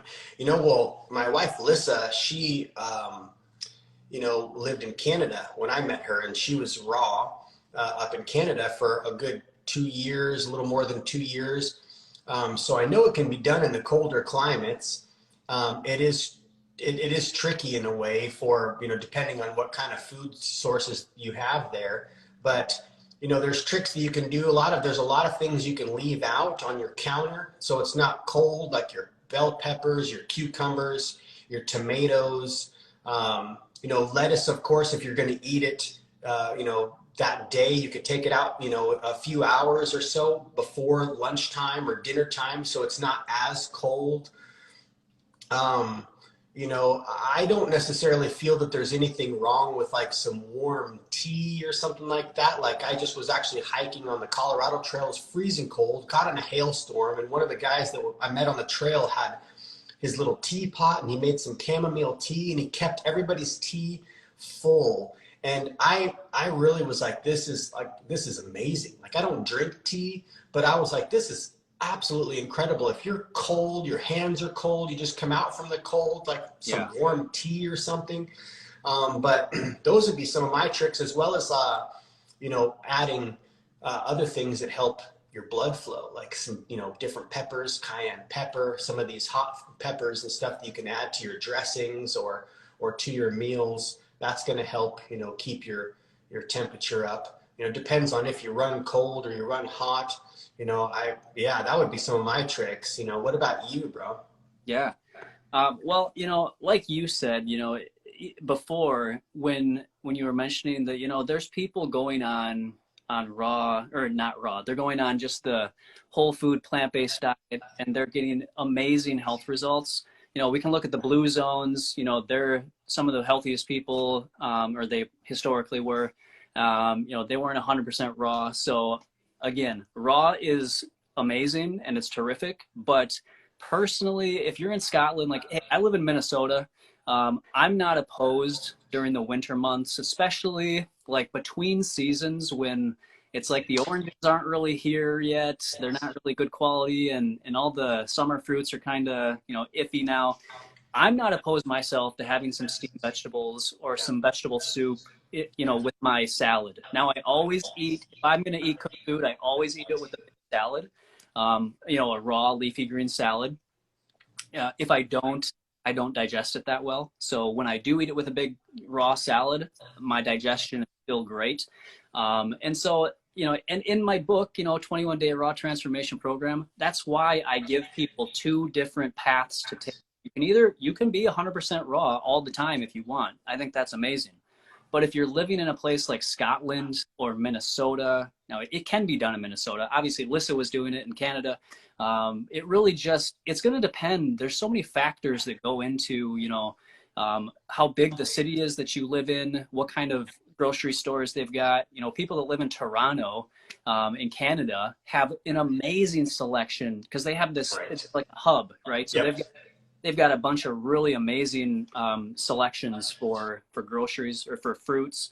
And so there's people that live probably, you know, half an hour away from, or like an hour away from me, who, you know, they basically have this one dinky little grocery store that doesn't even have a food desert. Yeah, exactly. And so you really just have to be practical, in my opinion. You don't necessarily have to focus on being 100% raw. Right. Be as raw as you possibly can. Be as raw as is practical long term, right? And don't get fixated on like having to be 100% raw, because like Nate pointed out, we've got, you know, people going on a whole food plant-based diet, reversing health issues, getting super healthy. And so, you know, understand whole plant foods, even if they're, you know, steamed or whatnot, they can still be a part of a healthy whole food raw dominated diet, right? Yeah, And the that's steamed.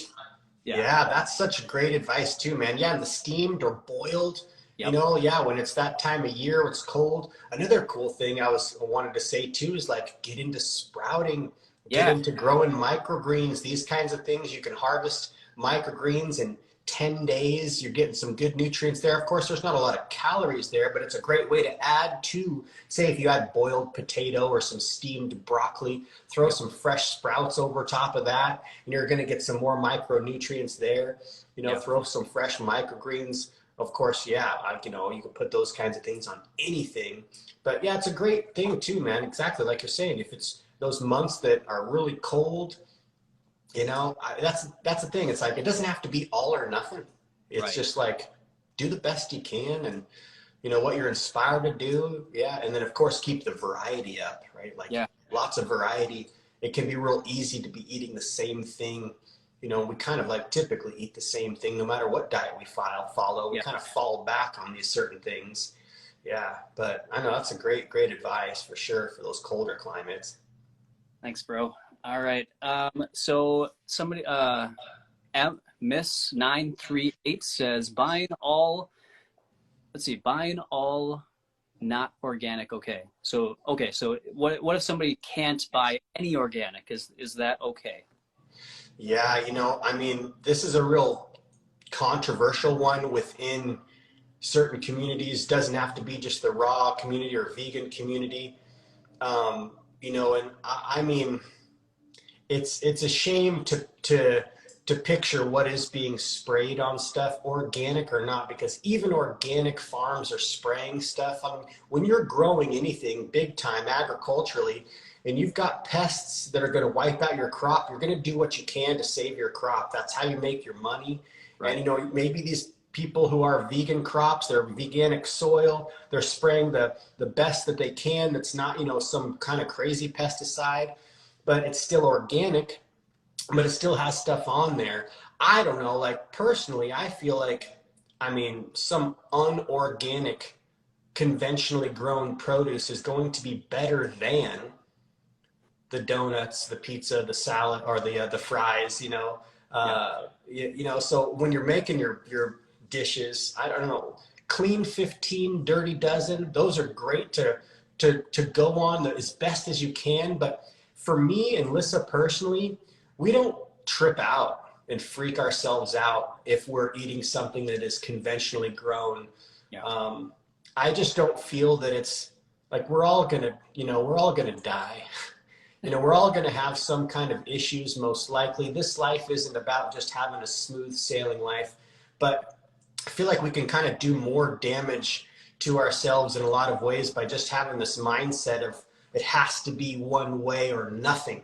And so, yeah, I don't ever trip out on eating conventionally grown stuff. If it's, say, like cucumbers, if I can't get any English cucumbers, which are the long cucumbers that are wrapped in cellophane, typically those don't have any wax on them like conventional cucumbers, and they have to do that to protect them, right? So a lot of these, you know, conventionally grown places, you know, if they're not like from a farmer's market, it's going to have like a wax on it, like carnauba wax. So we just peel the cucumber. Of course, you know, like it would be nice to get the nutrients that's in the peel, but these are the little things. Lissa and I aren't real hardcore like that. And we've had people like, you know, come down our throats about that too. Like, we try to do the best we can. We wash what we can when we can. But if we're in an area, like the other day, we're like, oh, let's make because, you know, we make a lot of salads on the tailgate.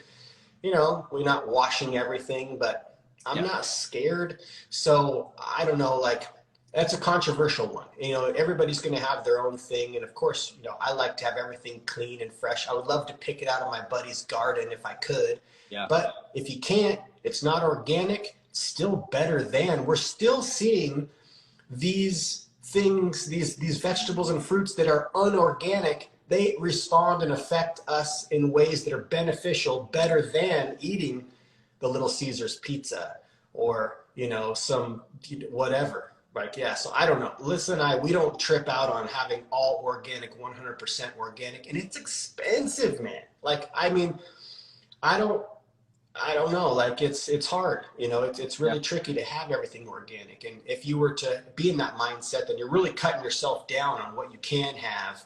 And I don't know, personally, I feel for me, it's just better to eat fresh fruits and vegetables, unorganic, organic, whatever.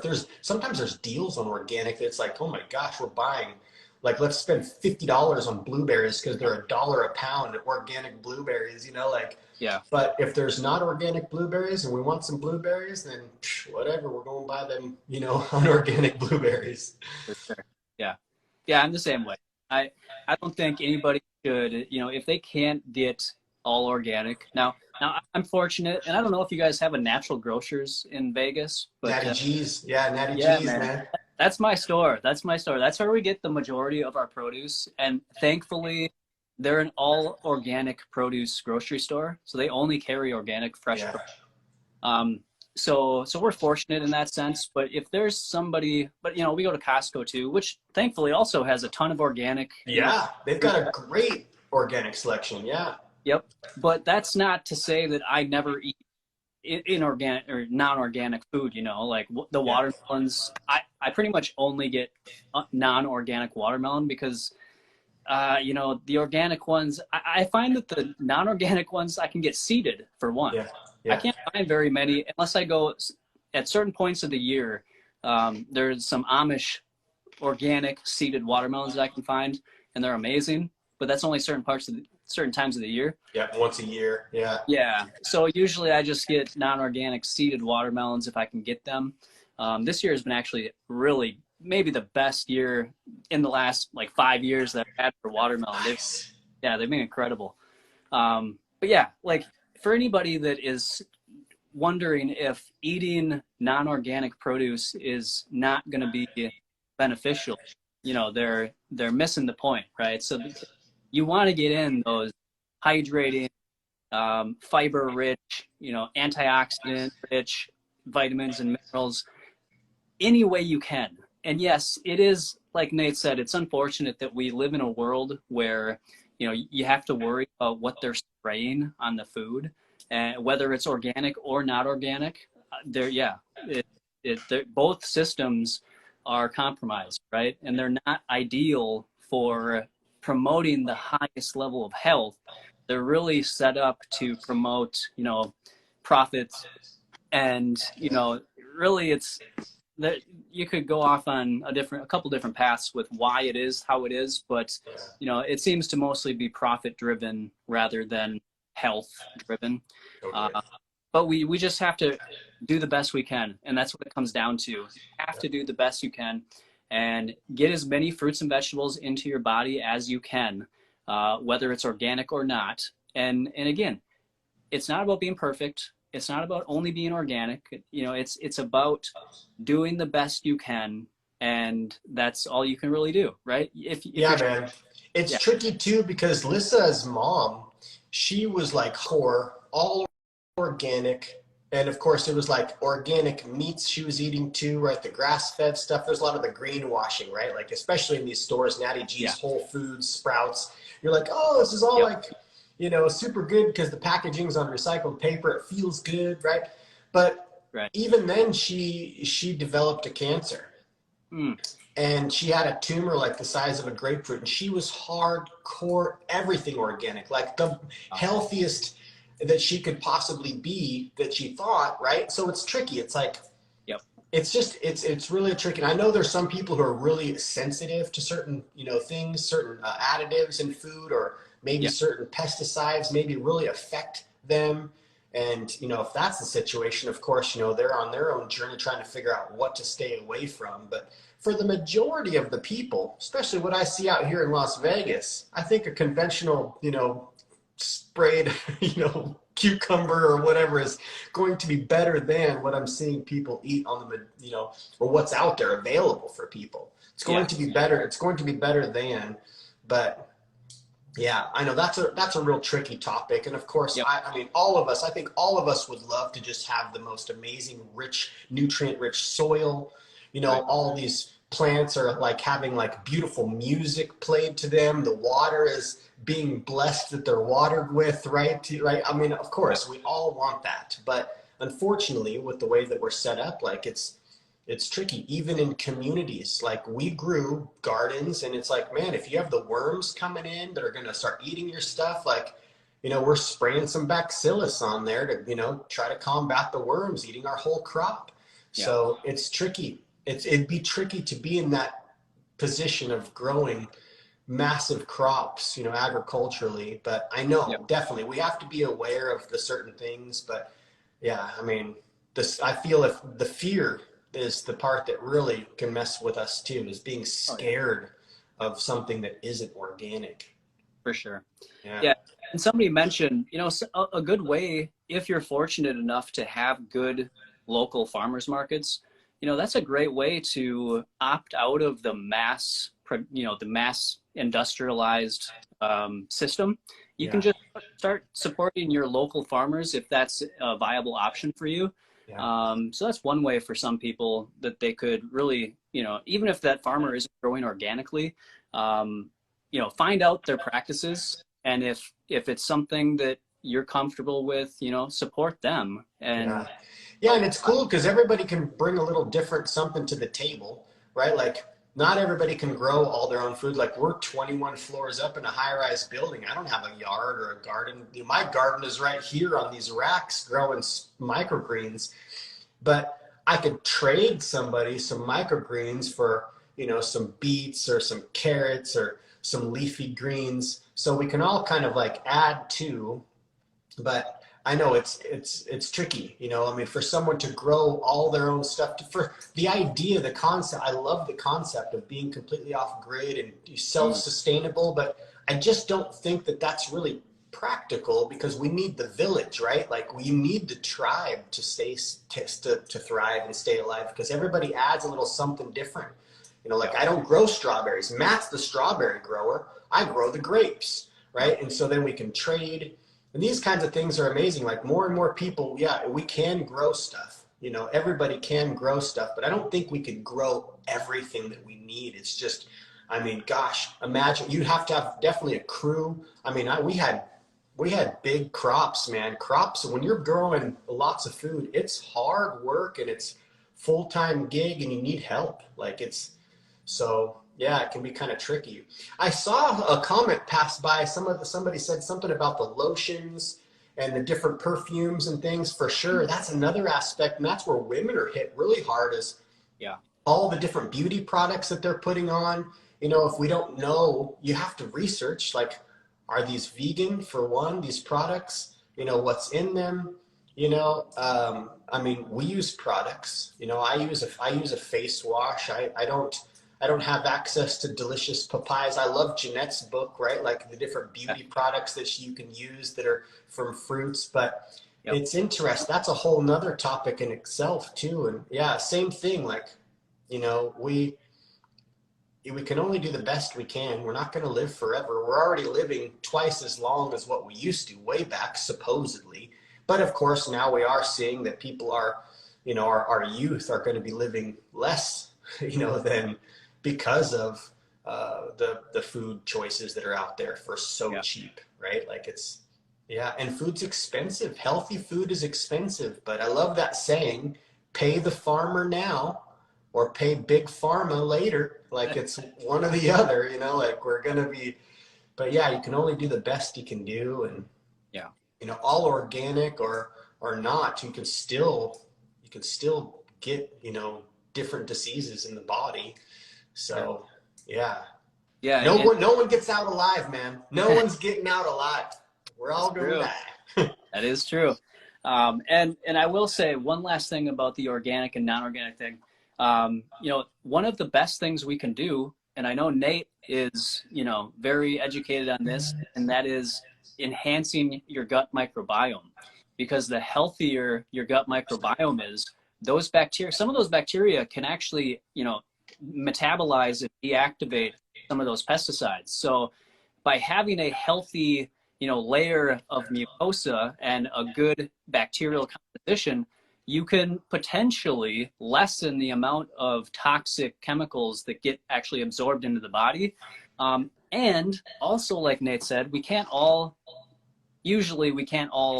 you know, supply all of our food for ourselves. We have to rely on other people in the community to, you know, trade with us and things. And our bacteria in the gut do the exact same thing, right? So the secondary metabolite, you know, that some bacteria, so one bacteria will eat what you eat, and then they'll excrete a metabolite.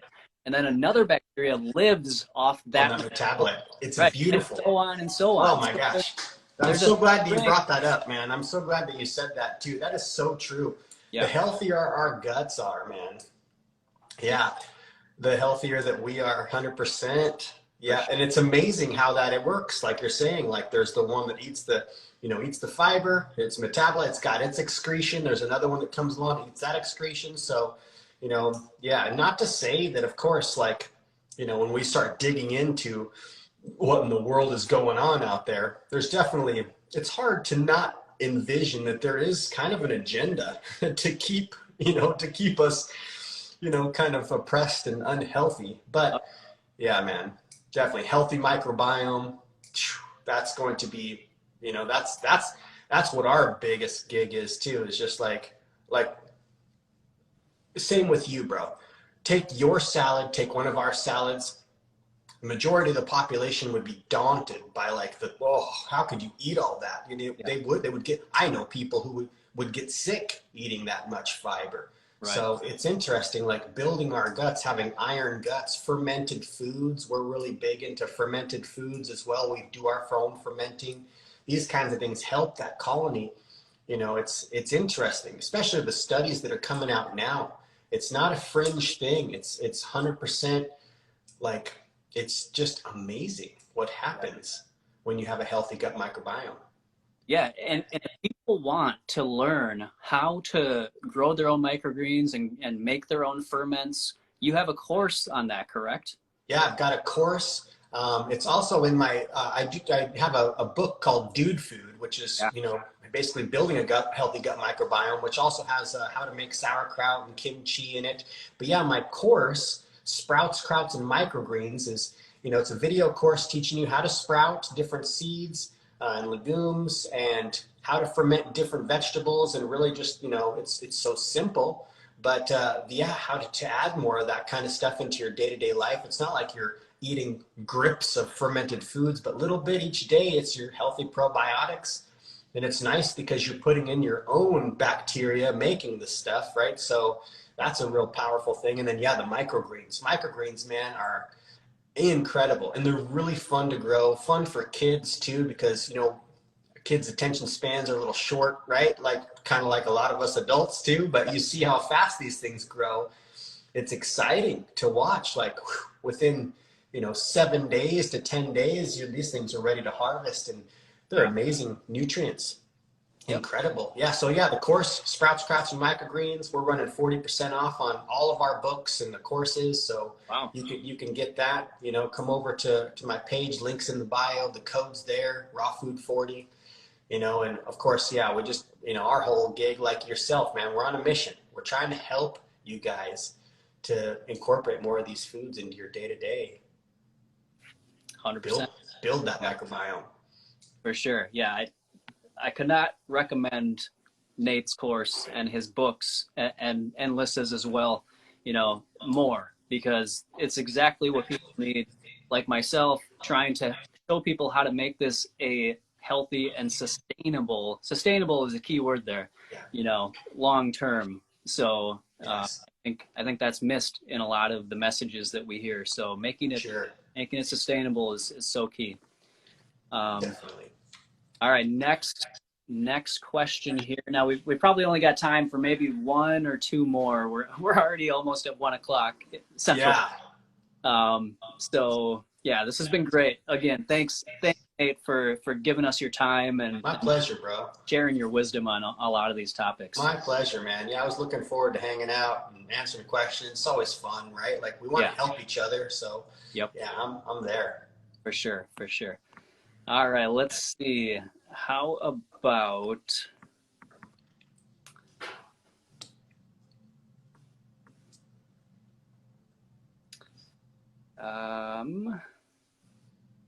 all right, how much time do you guys spend on a weekly basis on grocery shopping and food prep?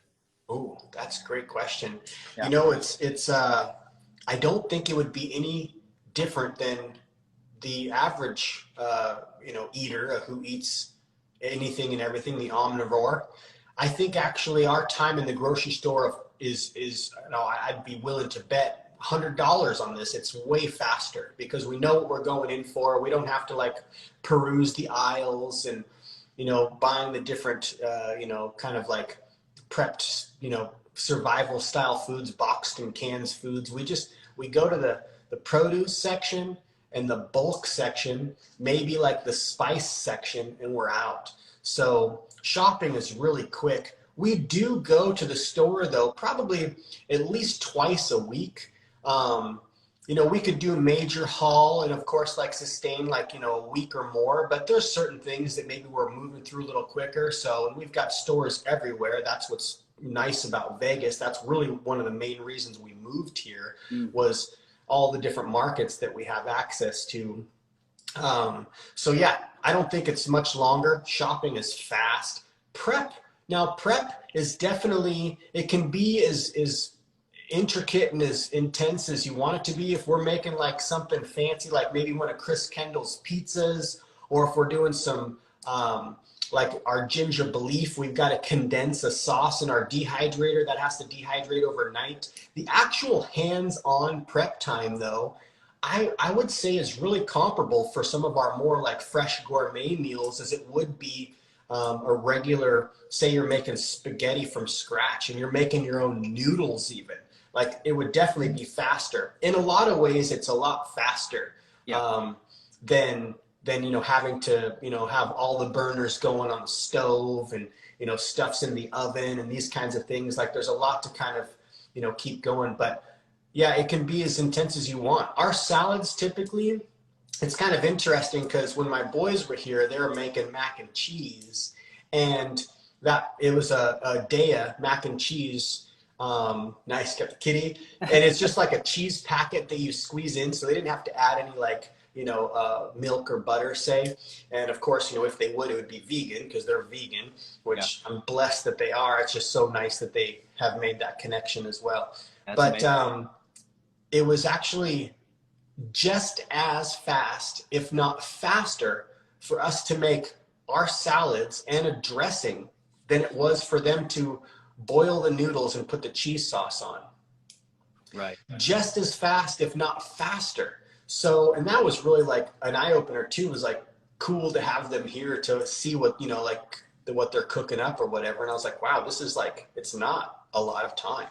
Yeah. What's tricky is figuring out, creating the new habit and figuring out the process of it. Because in the beginning, you may be like, okay, I've got to, make sure I've got all my stuff. But after you do it a while, say you understand the concepts of the 5-star dressing, these certain things that you need for, look at beautiful. Boy or girl? Boy. Boy, what's his name? Slick. Oh, he's gorgeous. Yeah. But once in the beginning, it could take a little longer because you're like, oh, shoot, okay, I need to get some garlic. Oh, I don't have garlic. Garlic is something that we always stock in our house. Onions as well. We love garlic and onions.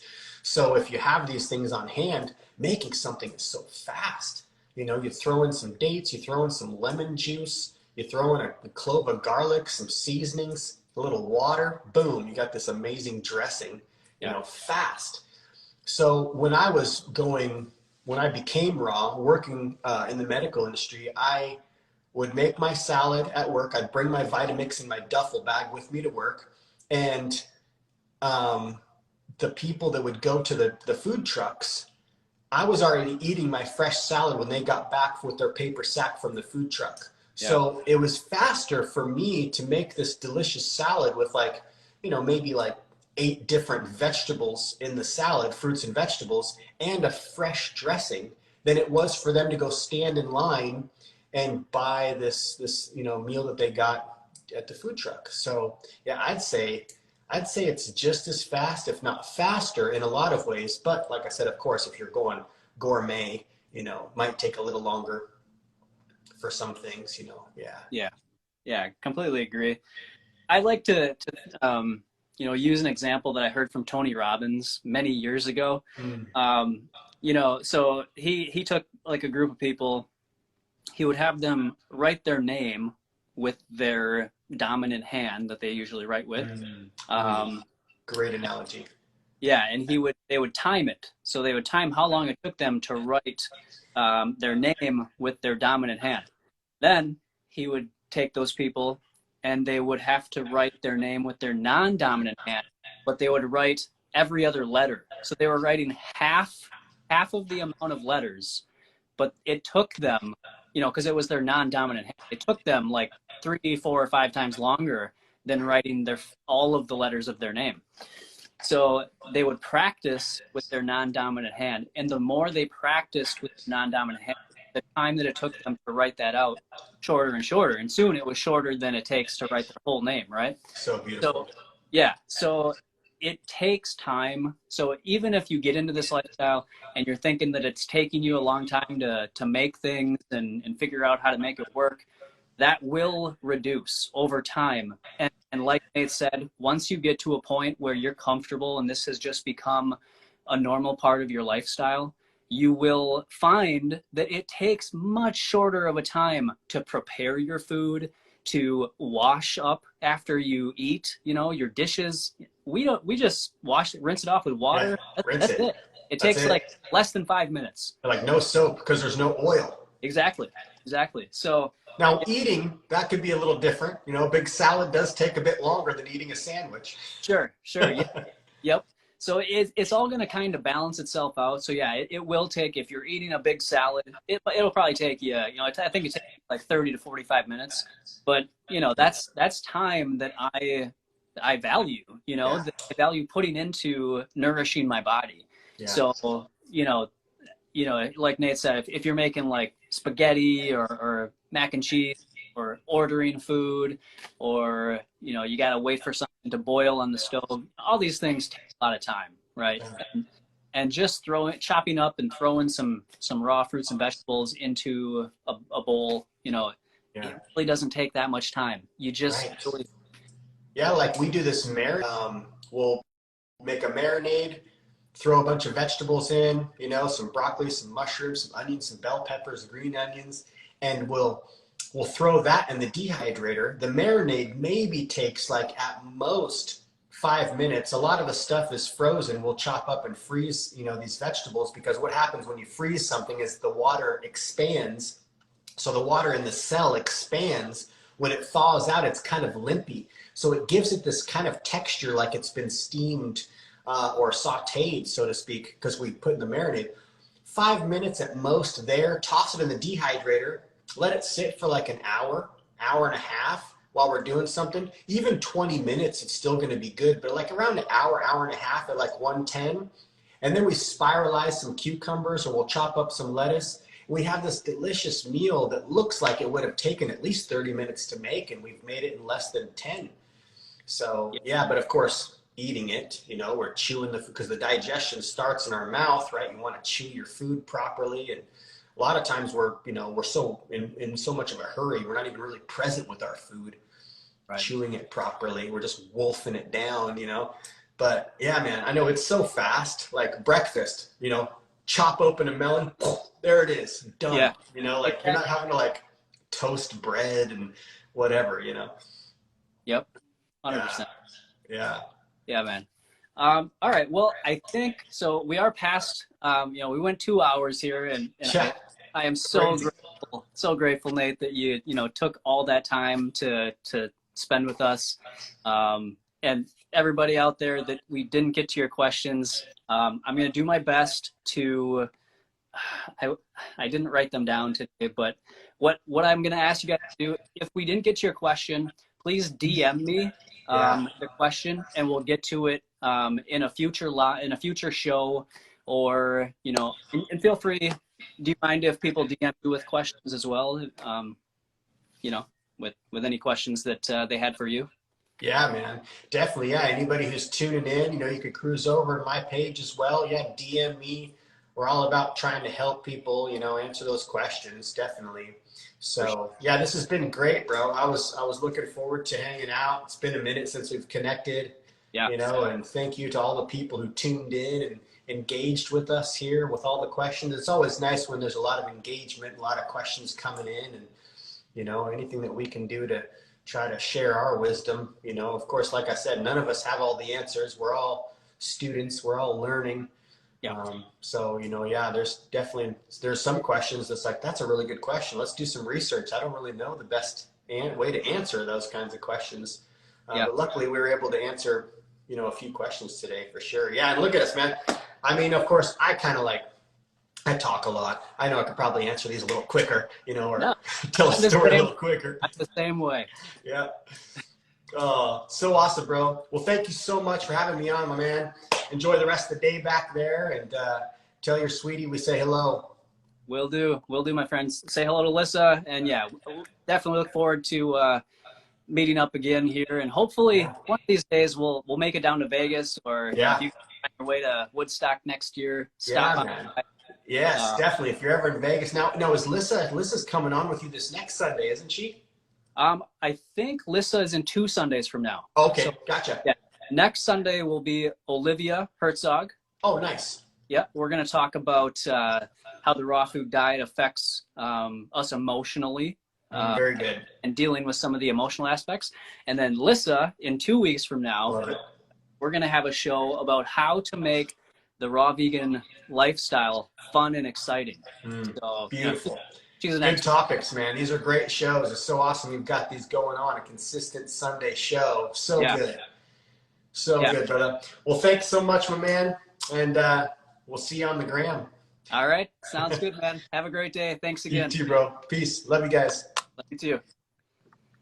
All right. Thank you, everybody. We will see you next Sunday. Again, Olivia Herzog is going to be our special guest, as Jeanette is going to be at Woodstock for the next 3 to 4 weeks. All right. So we've got amazing guests just like Nate that are going to be joining us and filling in for Jeanette, and, making sure that, I don't bore you guys too much, just being by myself. So we had to get some other people in here and really give you guys some valuable content from people that we respect and that we think are really sharing the message in a positive, healthy way.